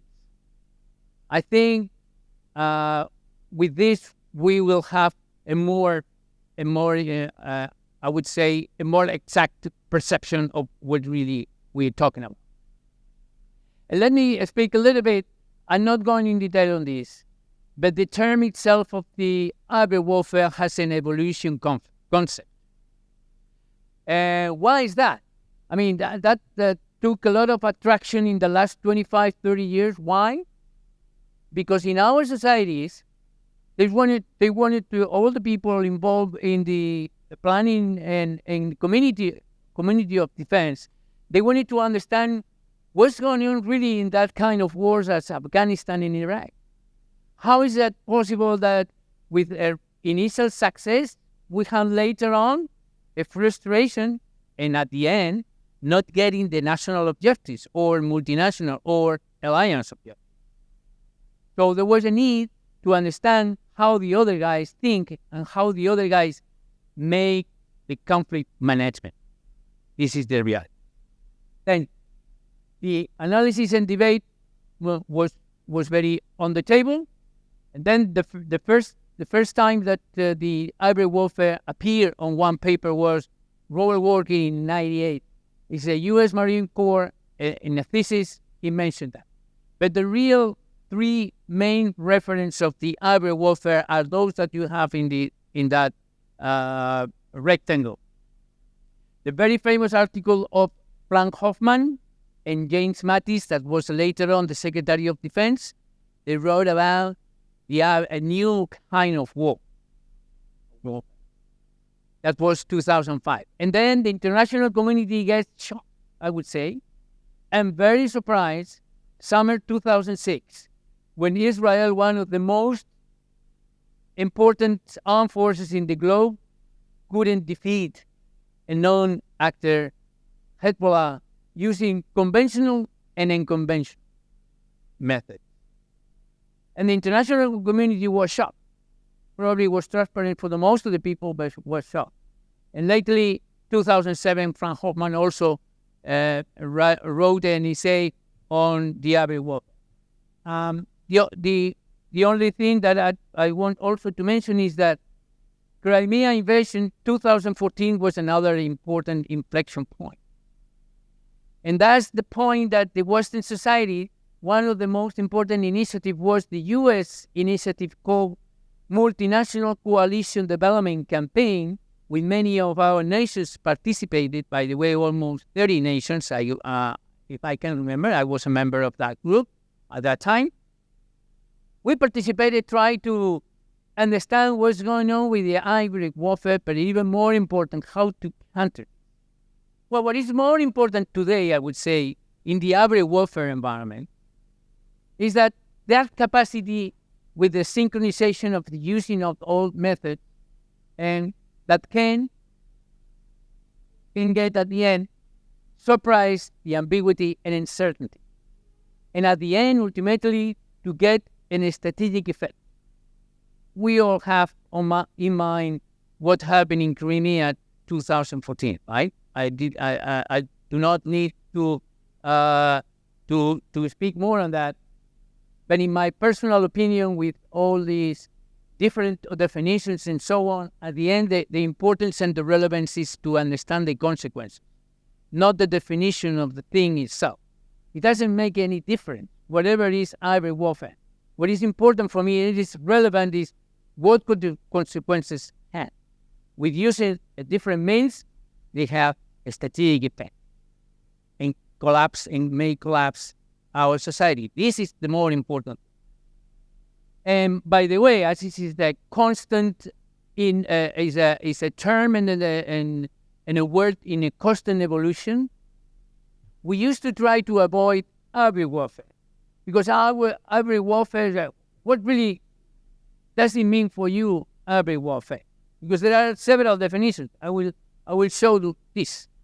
So that's the reason in many articles you will see hybrid threat or hybrid strategies more than actually hybrid warfare. Here you have the definition of Hoffman. Actually, is the more, he used to mention as the combination of conventional weapons, irregular tactics, terrorism, and criminal behavior. But lately, this has been, as I mentioned, this has been changed a little bit, because actually that initiative that I said from the U.S., the multinational, it has been, the definition is the synchronized use of the instruments of power across the entire spectrum to achieve synergistic effects, synergistic/strategic. Well, that's the reason we prefer to use hybrid strategies or hybrid threats. Let's talk a little bit about cognitive domain. And let me say first that apart from an act of violence, the war is an exercise of influence. Exercise of influence try to impose, generally to impose our national or whatever alliance objectives, whatever they are. So, and the violence that we use in war, of course, is not only to defeat the enemy, but in our case now, talking about the cognitive, is to create a psychological effect. If we may create a psychological collapse, fine. That's what we would like to. But at least an effect. All those words has been present in host historical from many thousands years ago. I mentioned Sun Tzu, because Sun Tzu actually, one of the main things also he talked about was the using of spies just to defeat the enemy without taking on the battlefield, okay? So the reality is that the digital revolution, that changed dramatically the use of methods in this kind of the information as a tool of war. I'm not going to go in detail on this, but it's more or less, I'm going to explain a little bit more some of the happenings and events that took relevance for sure. I guess the professor later on will talk about, he will talk for sure on this. But from the 20th century, the technology increased a lot the use of this tool, information as a tool of war. Revolution leaders, they follow Clausewitz. The famous Clausewitz of the war is a continuation of politics by other means. And, well, that created, more or less, the international community create what we say the political warfare. Okay? Later on, there's been evolution and change, but actually this has been maintained all over. The propaganda was the instrument of war, and the main objective was to control the enemy population. Then let's go to more or less to the end of the last century and beginning of this century. What we see is that huge increase. Of course, we had internet before, but anyway, social networks and smartphones appear very mature already in the decade 2000-2010. People realize the possibilities of using information as a tool of manipulation and the abilities to manipulate the other guy. Then the worst of this, what happened? Actually, the war turns into more or less a confrontation of beliefs, the will, and that's the reason that famous word that we heard from that time, the battle of narratives, that actually someone mentioned today, Russians narrative. Well, we may talk later on, but it still maintain the importance of narrative, of course. Then with info and cyber before, cyber and then info integrated as the two main pillars of the hybrid warfare, as I mentioned before. And then with those possibilities, the objective was to collapse the society of the adversary. So technology permits us to do that. And then another inflection point, very important. This one was a very famous one with a huge increase of our smartphones as a strategic weapon, what we have in our hand. But also the economic crisis was an inflection point. Why? Because we have two things, I would say, combining at the same time. For one side, we have a very concerned and distressed people on the system, but also at the same time, what we have is a people was very hyper-connected, I would say, and very frustrated. So, the perfect scenario for political warfare. And actually, what we say today, political warfare is no other than the use of all instruments of power. Well, with all this that I mentioned, plus the Crimea annexation in 2014, there was a need in all military establishment to create a new domain. And that what's called a cognitive domain or information domain in some place. But this is a NATO. This is a NATO definition. What is for NATO cognitive warfare? The activities in synchronization with other instruments of power, as I said, to affect the attitudes and behaviors of people. How? Influencing, protecting, and disrupting whatever it is, individuals or groups. And we have seen a lot in the last, I would say, 10 years, affecting all societies or several societies in the Western country. So, what is the problem? That's another new area. And the problem with this is that have to be integrated and synchronized with the other instruments of power. It's not very easy, actually, because with the military, you have several militaries here on this room. We used to be very good on integration physical domain. But what about the virtual? Now we are struggling, I would say getting better with cyber, and we will see cognitive. For now, it's going to take a while, but anyway, we are struggling with it. But also, it's an area of political responsibility. This is a very sensitive thing. Why? Because actually, it's the government, it's a political government that has to be in charge, responsible for it. So it's not, civilian and military, the comprehensive approach is a nice word, but not always very easy. So it is important to improve in this. And apart from that, covers the whole spectrum. And when I say the whole spectrum, what does it mean? Peace, crisis, and conflict. And even inside this spectrum is the very famous now word that is everyone is talking about, the gray zone. That is not conflict, but it's a kind of something pretty much very, but it's not a conflict. Anyway, why is important? Because it's critical to counter this on the benefit of the national security. It's getting now the national security. Two things to keep in mind here in the information. First, essentially it's a political weapon. With the military, we can support, we can support, but the responsibility is a political side, and the individual has turned into a node, a receiver, and a transmitter, a media. Why once we, all of us, we have a smartphone in our hand. So some ideas, I'm not going in detail on this, some ideas to improve how to manage that cognitive warfare. Some ideas. I would say the most important thing is this. One of the most important things.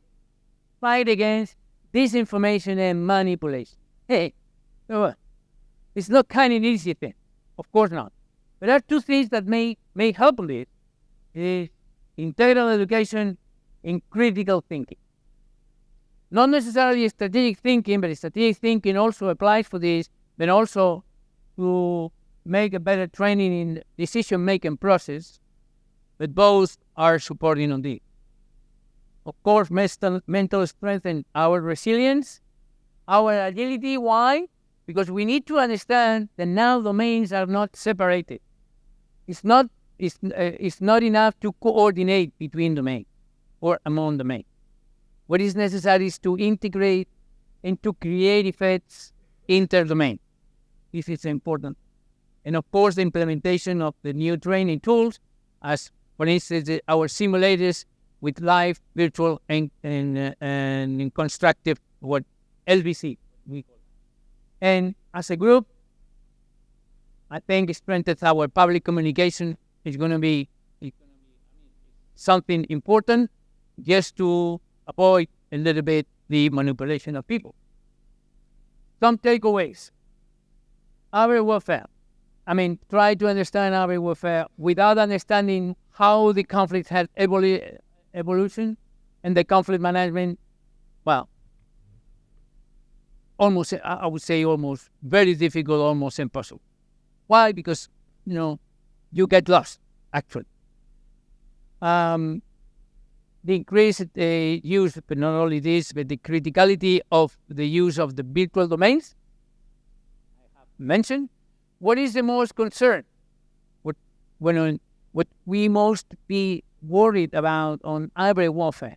In my personal view, the strategic effect that may have some of the effects made by our adversary. As a concept in constant evolution, I would say, the hybrid warfare, I don't say that we try to avoid completely, but, we prefer to use hybrid strategies or hybrid threat, whatever, or even sometimes the hybrid. And in cognitive and info, in a strategic but political, remember, tool of war, but has to be integrated in. It's not going to be easy. It's going to take some time. We have taken some space, even in the Ministry of Defense. I know, I'm aware of this, and finally, every individual has turned into a node. Once we have the smartphones, we have not only connected, but hyper connected. And I think with this, if there is any question, all I have.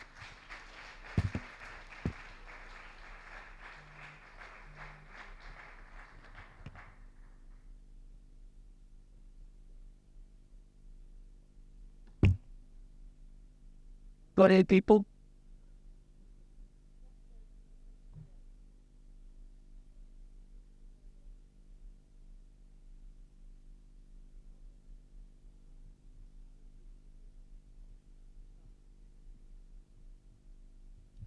So my question is, how do you think the Russian government has the trust of Russian citizens after the Ukraine war, and what is causing it? So, yeah.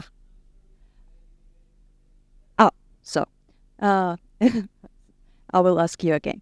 So, do you think the Russian government has trust of their own people, like Russian citizens, after the start of Ukraine war, and what is causing it? What kind of campaigns or stuff?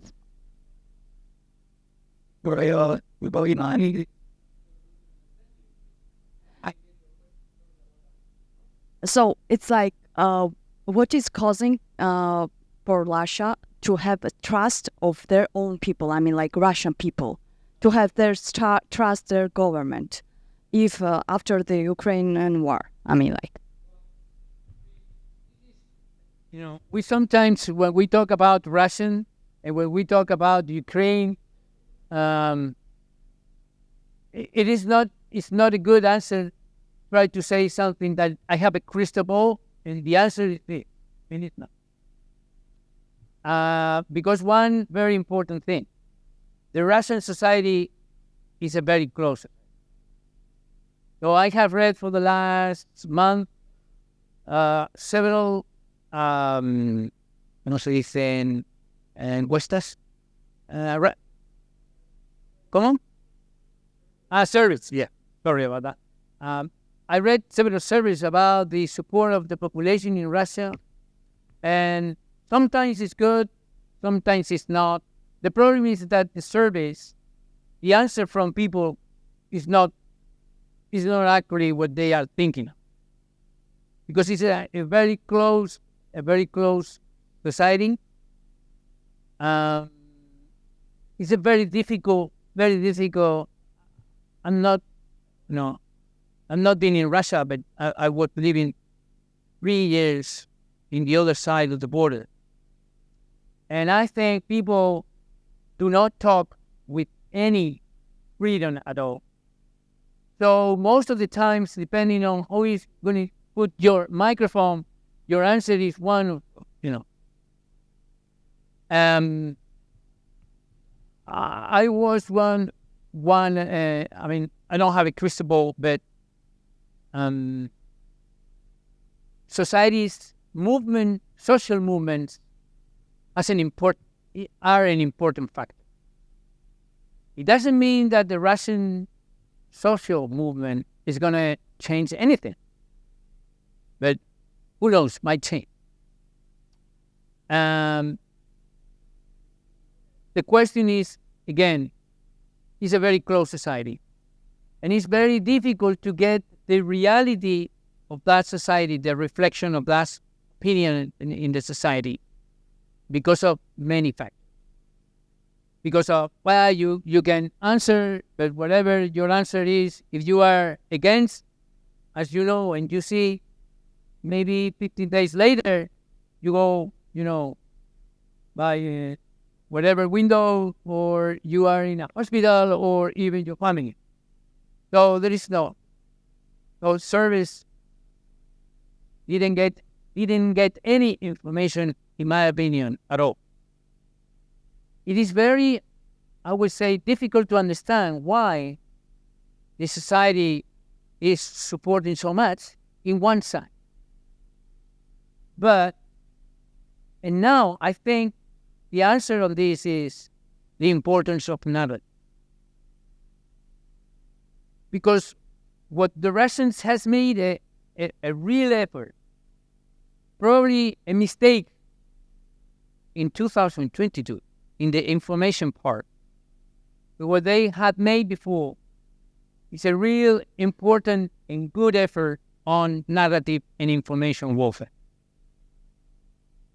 Above all, I would say, for the other people, for the Western society, not for the domestic. Sometimes they don't care.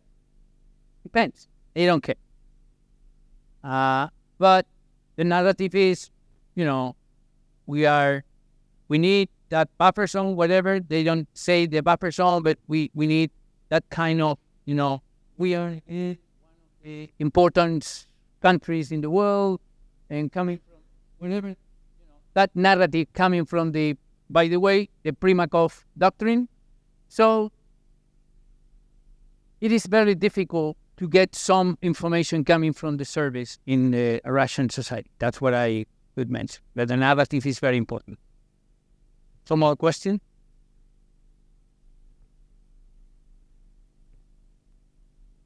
Thank you very much for this presentation. It was super interesting. I wanted to ask, in your opinion, in space, what would be the main points of conflict in the near future, and who would be the main actors in it?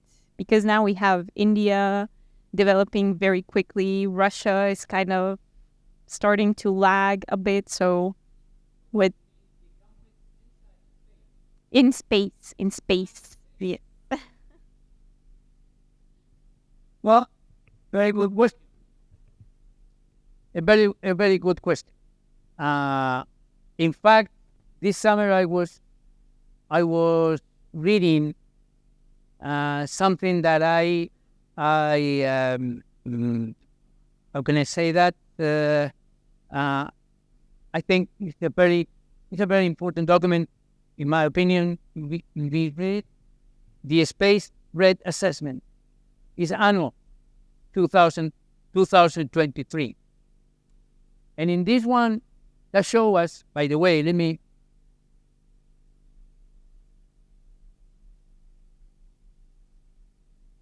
no, I thought I was here. But one of the things that is...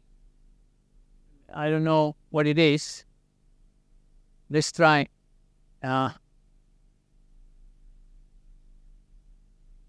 well, I don't know what it is. Actually, it's a diagram of the launches, of the space launches made annually. And in the last 5 years, from 2000, more or less, 17 to 2022, the increase has been exponential. This is one thing. But the other thing is that, let me show this. I can, that's the reason I can give you this presentation. It's going to be a part of the, but I think it is worth it. This one. This is the space capabilities. That's the whole countries that you mentioned, apart from the United States, of course. This is open. Space Threat Assessment 2023. Well, one of the things that is very important, that is very important in this, is here. Here, everyone has possibilities to do electronic warfare to affect your space capability, more or less. Some of them have been used in conflict. Russia. In the last 2 years, Russia has increased a lot. It's very transparent for our society that it has increased a lot the cyber and electronic warfare using against space. But direct energy is not very publicized. Why? There are, usually some secret programs and so on, so it's very difficult. But anyway, and this one is also very complicated, because the direct access anti-satellite weapon means that all those 4 countries have capabilities to get rid of satellites in space. Period. If they are going to use or not in operations, we'll see. We don't know. But actually, it's very concerned what we read about in space. Not only for this, but also some of the capability that I mentioned in the presentation. That is the co-orbital capability. That means the use of satellite that can close your satellite, can affect the information coming and get through out of the satellite, but also can change your orbit. And what does it mean? That depending on the militarization of the space in the future, we might see laser-spawned satellites affecting the other guys, the good one or the bad one, satellite. So very concerned. I answered your question?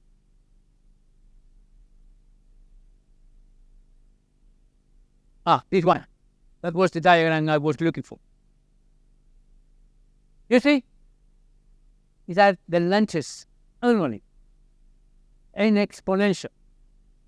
Well, by the way, I think you already know that the space has turned into an operational domain in not only in NATO, but before was in US, then in NATO, and then in all our countries. In our countries, as an operational domain inside the airspace domain.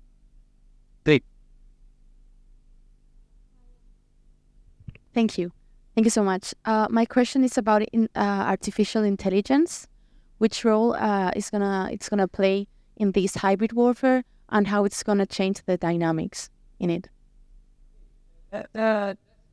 Another question, and of course I don't have a crystal, but what we think on for now on artificial intelligence is that it's going to be implemented in many of the activities that we do for the battle space, but mostly at least at the very beginning, it's going to be management of big data, management of not only big data but also data, and some administrative things. It's going to be help a lot on, I would say, when we manage the big data. In relation with this, let me explain a little bit that the future combat system, as you know, it is a program that we will have some pilot platforms, non-pilot platforms, drones, so on and so forth. And in some cases, depending on the situation, those small places can be even command and control in some restricted way or whatever. So what does it mean is that there will be huge amount of data that need to be managed, and in this, artificial intelligence is gonna help us. I don't see for now in the close, I would say in the middle scenario, artificial intelligence get the active way of saying to kill or not. I mean, the final step of what we call the kill chain. For now, at least for now, no. It's going to be a human intervention mostly, and at least. Thank you so much. I think it was really interesting and was a really good overview of the conflicts, and also that you highlighted the extremely importance of the role of individuals in hybrid conflicts. So now I would like to introduce our last speaker of the afternoon. As I've said, David García Cantalapiedra. David García Cantalapiedra holds a PhD in political science from the Universidad Complutense de Madrid. He received his doctorate with distinction, and he was also awarded with the National Defense Prize in 2001 by the Spanish Ministry of Defense. He is currently a professor in the Department of International Relations of the Faculty of Political Science of the same university, and is the director of the Complutense Group of Strategic Studies. He is also a professor of the U.S. Foreign Policy and Transatlantic Relations at the Diplomatic School of Spain, and professor of the Joint Staff Course of the Spanish Armed Forces School, Joint Master, Spanish Ministry of Defense, and the Universidad Complutense de Madrid. He is also currently participating in a national research program of transnational organized crime from 2021 until 2024. His recent publications include NATO and the Greater Maghreb, Geopolitics, Threats and Great Powers, and also the Greater Maghreb, Hybrid Threats, Challenges, and Europe, among others. Thank you very much, David. The floor is yours. Thank you very much. It's okay? Okay, it's very late in the evening.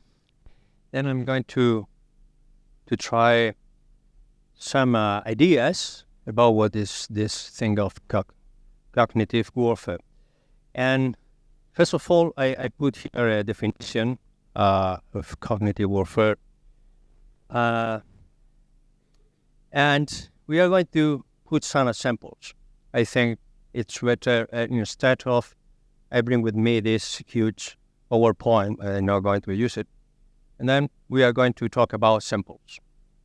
And I'm going to focus on what is the treatment that the Chinese make of cognitive warfare. Why? Because normally we talk a lot about Russia. We can talk here about what is the new doctrine in NATO or in other Western countries. But always is interesting, as the caller said, it's always interesting to know what is the adversary thinks about this. And most of the times, Chinese thinks differently from us. In a lot of concepts, starting for what means deterrence for the Chinese. No? And then that's why it's interesting to use this definition that is the definition that the Chinese use. And what are the concepts that the Chinese use? And we are going to see some of these examples. Why? Because it's been a long time for the Chinese to create all these things. There is a very interesting idea that is the unlimited warfare that it's a book wrote in the end of the 90s, and then the Chinese creates something called this three wars strategy. This is very old concept, but it's been developed in the last years. But well, what is the cognitive warfare? No, it's the way of using knowledge for conflicting purpose. No, oppose the capacities to know and to produce it actively towards knowledge. Then we are going to talk about knowledge. It is very interesting thing.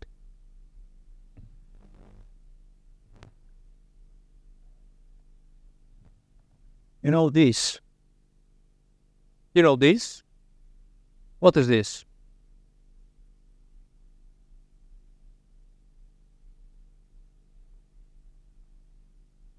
Well?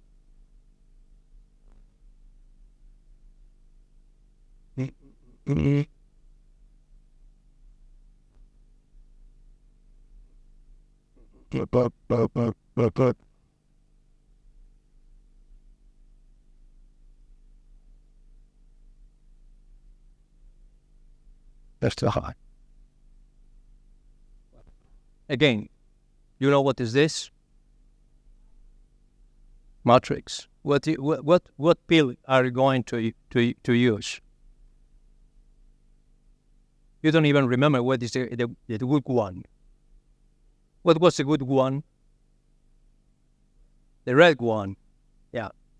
Why I use this? No, in fact, cognitive warfare is trying to create this appearance of matrix. Now, at the end, is trying to create something that it's not exist, in fact. And it's a very interesting process through knowledge about what you know about things. No? For instance, I'm not going to talk about a lot concept. I'm going to talk about from 1904, and this is very interesting. No, if you see all the countries in that time, all the powers, Japanese, the British, the Americans, the Germans, etc., even the Spanish at the end of the cube, and against the Russians, who is laughing? Who is laughing in the China? What's happened now? We are focused on Russia, and who is taking advantage of that? Chinese. Me, so more things. I have plenty of things, but I'm not going to. Yeah, I don't have time. But we are going to talk about this. This is very interesting. General Mattis was commanding officer of the Marines, then he was the Secretary of Defense in the Trump administration, and he said a lot of things. No, if you haven't read hundreds of books, you are functionally illiterate. Why? If you only read online, you are illiterate. Why? Because precisely cognitive warfare are pushing most of the effort online. More. If you get these ideas, for instance, fake news, misinformation, disinformation, we have been living with this all the time. This is the different concepts. who is important here? The Russians or the Chinese? Well, this is quite interesting. You know these movies. Have you seen these movies? Yeah. What the hell is the second movie, The Karate Kid? Jackie Chan, China is Kung Fu. Why the Chinese put The Karate Kid? You know why? In order you to relate with the first movie. Why? Because it's a good movie, you know. The good guy at the end get the girl, won the combat, etc., etc., etc. No, the normal title would be the Kung Fu Kid. Why I'm going to use? By the way, the Chinese hate the Japanese and karate. Why? And why you accept all? No problem. This, the Black Lion. Well, the first guy that it start to use this, and it is famous for that, is of course Goebbels. And we can enumerate other elements of. This is very interesting definition. Political warfare. It's the logical application of Clausewitz's doctrine in time of peace. For the Chinese, this is the strategy. There is no difference between peace and war, and they are using all the means in the nation of power to obtain his goals, his objectives, and are going to apply this. Through all these issues. For instance, let's party like it's 1793, you know, in 1793, it was, the peak of the Chinese power in the world, was the richest country, more population, etc., etc., etc., etc. No? This is the goal for the Chinese, to return to this point. And are going to use any of the tools available to do that, to rewrite history. How? That's very interesting. I'm going to other samples. That's very easy to understand. For instance, take a look to the China line. What you see in the China line and dynasty king, what do you see there? It's figures for 1913, no? In terms of GDP. What do you see there? The two flags? No? It's okay with you? These two flags?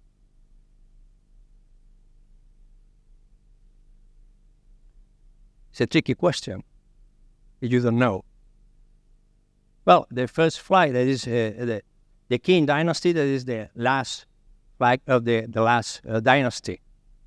Okay? And the next is the flag of China. But this is a problem with this flag. What is the problem in 1813 with this flag? Come on.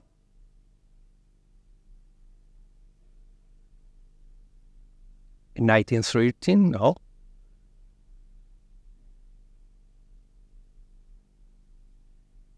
The Communist Party of China didn't exist. The Popular Republic of China didn't exist. That flag didn't exist in 1913. And everyone is accepting that. What is the correct flag in that time? The flag of Taiwan. Everyone is accepting that. I can put 20 examples of this kind. Now, knowledge. But if you accept lies as knowledge, you already lost the war.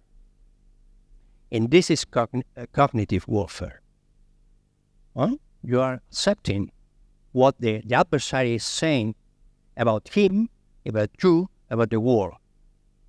And then you are accepting, sometimes consciously, other times unconsciously. That's why I put in my finger on all these things. And it is very interesting. In this page, in every category happen the same. You see what's happening with the population, the progress of population in China is the same. Never appear the flag of Taiwan. That was the flag in nationalist China, at least until the creation of the Popular Republic of China in 1949. Now, sometimes it's so important to know history and to learn what's really happened, to identify these problems, because this is a small problem, it's a small thing. But small things make bigger things, and then you are going to accept the narrative of the other, that you are not going to fight in the battlefield or fight in the area of ideas. This is very problematic for the Western countries. Because I use this with my students every year in my classes of Asia Pacific. Always happen the same thing. Why? First of all, because the people don't know what is the Qing dynasty. This is problematic. But secondly, because in 1830, no one knows what is the flag of China, what even was China. No? This is a small example, but this is very problematic example. I'm going to use more examples of this kind. Some people in my class didn't know what is this photo. You know what photo is this? Yeah. You know that happened in most of the biggest cities of China, not only in Beijing.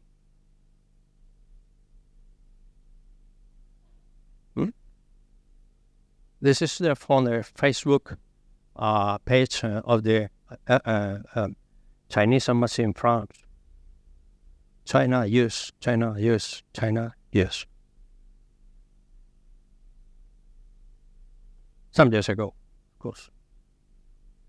I'm going to use more. No? For instance, this is very interesting in terms of who is producing more CO2. Well, China.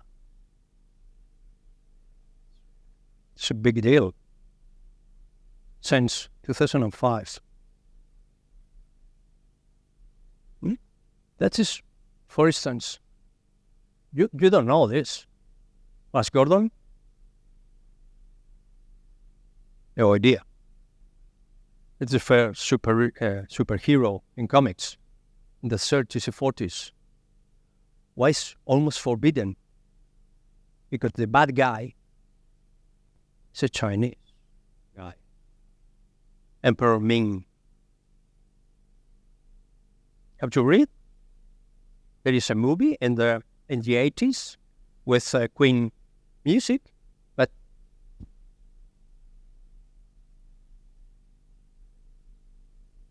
well, and this is very interesting. There was a huge case of the power of the Chinese. You know these movies? No idea. Why? That's B-series movies. Okay, Red Dawn is a movie in which the Cuban and Russian parachuters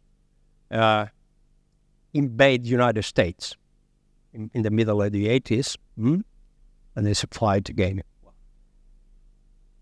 Of course. You know the guys? For my generation, Patrick Swayze, Charlie Sheen, and you know Thor. All right? Well, the movie is more or less the same. No, the same pattern, invasion of the Chinese of the United States.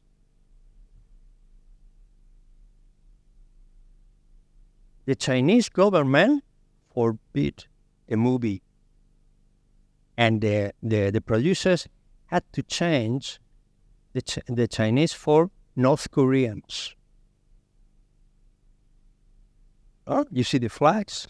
Well, this is the original photos from the movie.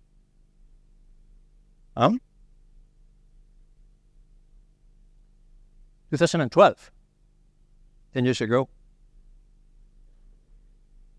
Well, I mean, there are a lot of ways to influence in the culture, the movies, in the information online, etc., etc., etc. And you are accepting, and are creating a way of thinking.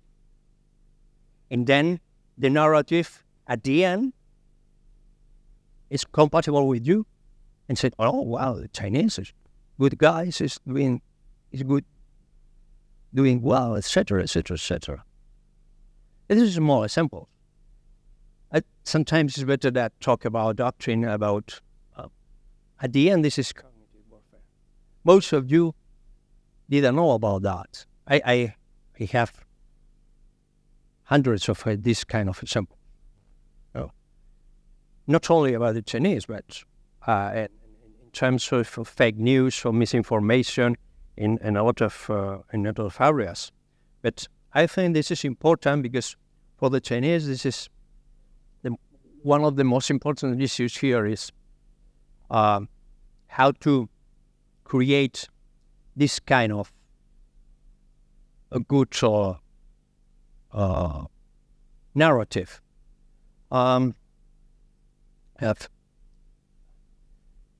Then the Chinese create this, the operations in the cognitive domain, cognition, which include technologies that affect someone's ability to think and function, and subliminal cognition that covers technology that targets the person's underlying emotions, knowledge, willpower, and beliefs. This is very serious matter. Talking about it, how to use technology means media, means networks, etc., to undermine, to create a way of thinking. This is cognitive warfare. And that you are to support these positions and you are going to influence the way of decision-making and supporting this kind of thinking. And maybe in the elections, you are going to change your mind. Well, if this is well used by the Chinese. I'm talking about the Chinese, but we can talk about other guys. Well, this is quite interesting. You know, the Joker. Well, this is the first Joker in history in silent movie, for instance. No one knows these things. Most of these samples in movies and this kind of figures in Marvel comics or in DC movies, etc., have these kind of references. Then, what's looking for? This is He Chu, that is one of the most interesting writers about cognitive warfare in China. The sphere of operation will span from the physical domain and the information domain to the domain of consciousness. The human brain will become a new common space. Now this is called lately the human domain. Now that's why cognitive warfare is so important, because we can see the effects of small things and cultural things in this area. Well, I can talk a lot about things, but I prefer to talk with you about the issue of if I can respond to questions. We'll be very happy to do it. Thank you. Thank you, Professor Santiago del Castillo. As historian, I'm quite shocked. I know this is a reality, but this lack of critical thinking that it's very common in the European/Western society, and the reason of why we fall for this kind of examples that you have introduced. Just wanted to ask you, what can we do in order to tackle this challenge? Because it is like a recurrent issue. It's something that keeps happening, and we are clearly seeing, perhaps now some realize that this opened our eyes, but in all around Europe this happens, and it's effective. It's effective. So what would be your insight on this? Thank you. Well, first of all, take a look to the producers of the movies. And now, for instance, I saw the last movie about Midway, the Battle of Midway. It's the main producer is a Chinese producer. This kind of things. It is not a small thing. Why? They are copying the Japanese. The Japanese made the same thing during the 80s in the United States, buying some studios in Hollywood to create movies like The Karate Kid and improve the images of the Japanese in a time that it was competing economically with the United States during the 80s. Well, the Chinese are copying that. This could be one of the first measures. Okay, when I'm talking about this, I mean we have to be careful with what are going to teach, not only the university, but the high school, but also in the secondary school. Oh, the problem is coming from that. No, when you are sitting here and you have certain knowledge about it, we can talk about a lot of things, not only about the Chinese, what the Chinese are doing. The Chinese are challenging everything. The borders, the law, our thinking. No, this is three warfare's ideas. No, it's very interesting issue to read about. No, and it's been doing a lot of time. Even previous to Xi Jinping. Oh, Xi Jinping has been pushing a lot, pushing forward this. But it has been working previous years to the arrival of Xi Jinping. Well, what means that? Well, Chinese are not happy with the international liberal order at all, or are challenging in every aspect of that. And we have to take into account that, and we have to be vigilant on that all the time. I put a lot of examples. It's not very difficult to find this kind of example if you work a little bit, no? And to a certain point, Chinese have a difficulty culturally talking. No, it's very difficult for most of the people to approach to the Chinese culture. Sometimes for the language first, and then for the differences. But for instance, it's not so very difficult approach to the Japanese culture. Oh, have you seen anime? Or have you seen Japanese comics, etc., etc., etc.? What kind of food is more palatable than the sushi or things like that? No? The Japanese had a different approach. It's been more Western-like approach. The Chinese are trying to do that, but it's more difficult for them to do it. What I'm saying with that, that's why I put the ideas of General Mattis, no? Sometimes it's very interesting to return to our foundations, the Western foundations of our culture, to maintain these criteria. It's not stupid what I'm saying. Or to return to the Greek philosophy or things like that, and to get strong values and to get strong knowledge about things, like the issue of the flag. I think this is more complicated than this, but this is the first step. We can approach multiculturally to the world, but without forgetting this. Why? Because at the end you are going to pay for all these problems.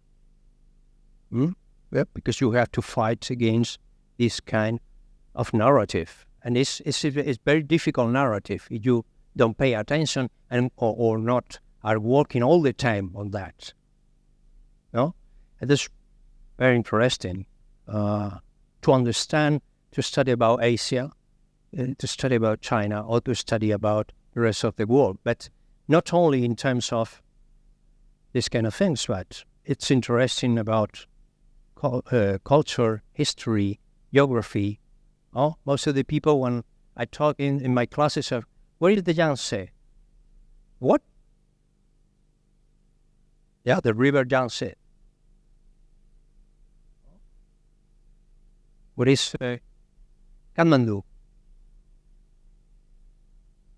What is the weather in Philippines? What is the capital of Indonesia? No, a change. I guess Jakarta is going deep. What I mean with these things, sometimes we are very focused on our problems or our thinking, and we don't see what's going on around. And this is kind of psychological speaking, no? But this is not. If you read a little bit about that, you see what are the goals, what are the steps, and how the Chinese has been doing during the last 20, 30 years. Any question? Or? Yeah. Yeah. So my question is, for me, it's China's action is quite a mystery. And quite a mystery for me, the China's action and China's diplomacy. What do you think? What kind of a role they are playing? Is China a smart player? Smart player? What do you think? It's one of the most difficult and smartest adversary in history for me. And I've been teaching international relations 20 years. I've been reading a lot about these things. Probably one of the most interesting and smartest and difficult. Yeah, because they know very well, but we don't know about them almost nothing. And that's true. You only see. How many of you are following during the week, 1 time, 2 times, 3 times what's happening in China or in Asia? Okay. What is the most important area in the world now? Not Atlantic, no Europe, no Africa, no West, no Middle East anymore. It's Asia. That is the point. That is the problem. And finish here.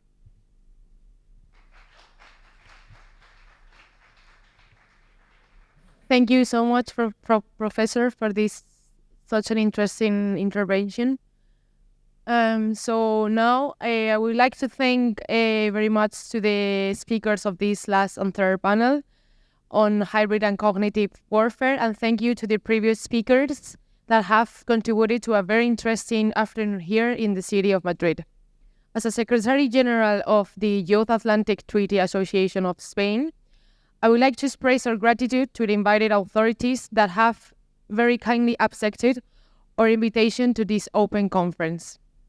Thank you to all the participants of the thank you to the participants of our 1 week-long event, VIIth Mediterranean Dialogue. We hope that these insights from experts are useful for the upcoming workshops that you will be participating in, and that you will take their ideas back home to your very different countries in Europe and the north of Africa.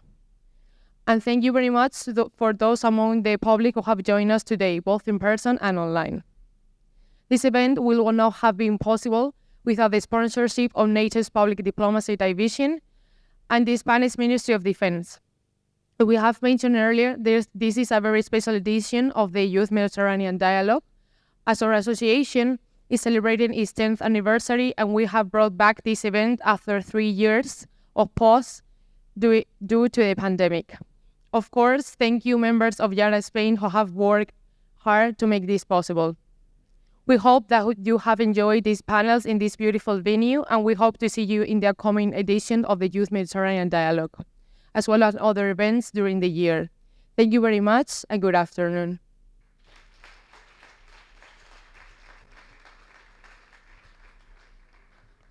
Okay, so now please, the participants that are staying at the military residence, you can either stay here and have a great time in downtown Madrid and come back to the residence after, or you can either take the bus with us back to the military residence. Thank you.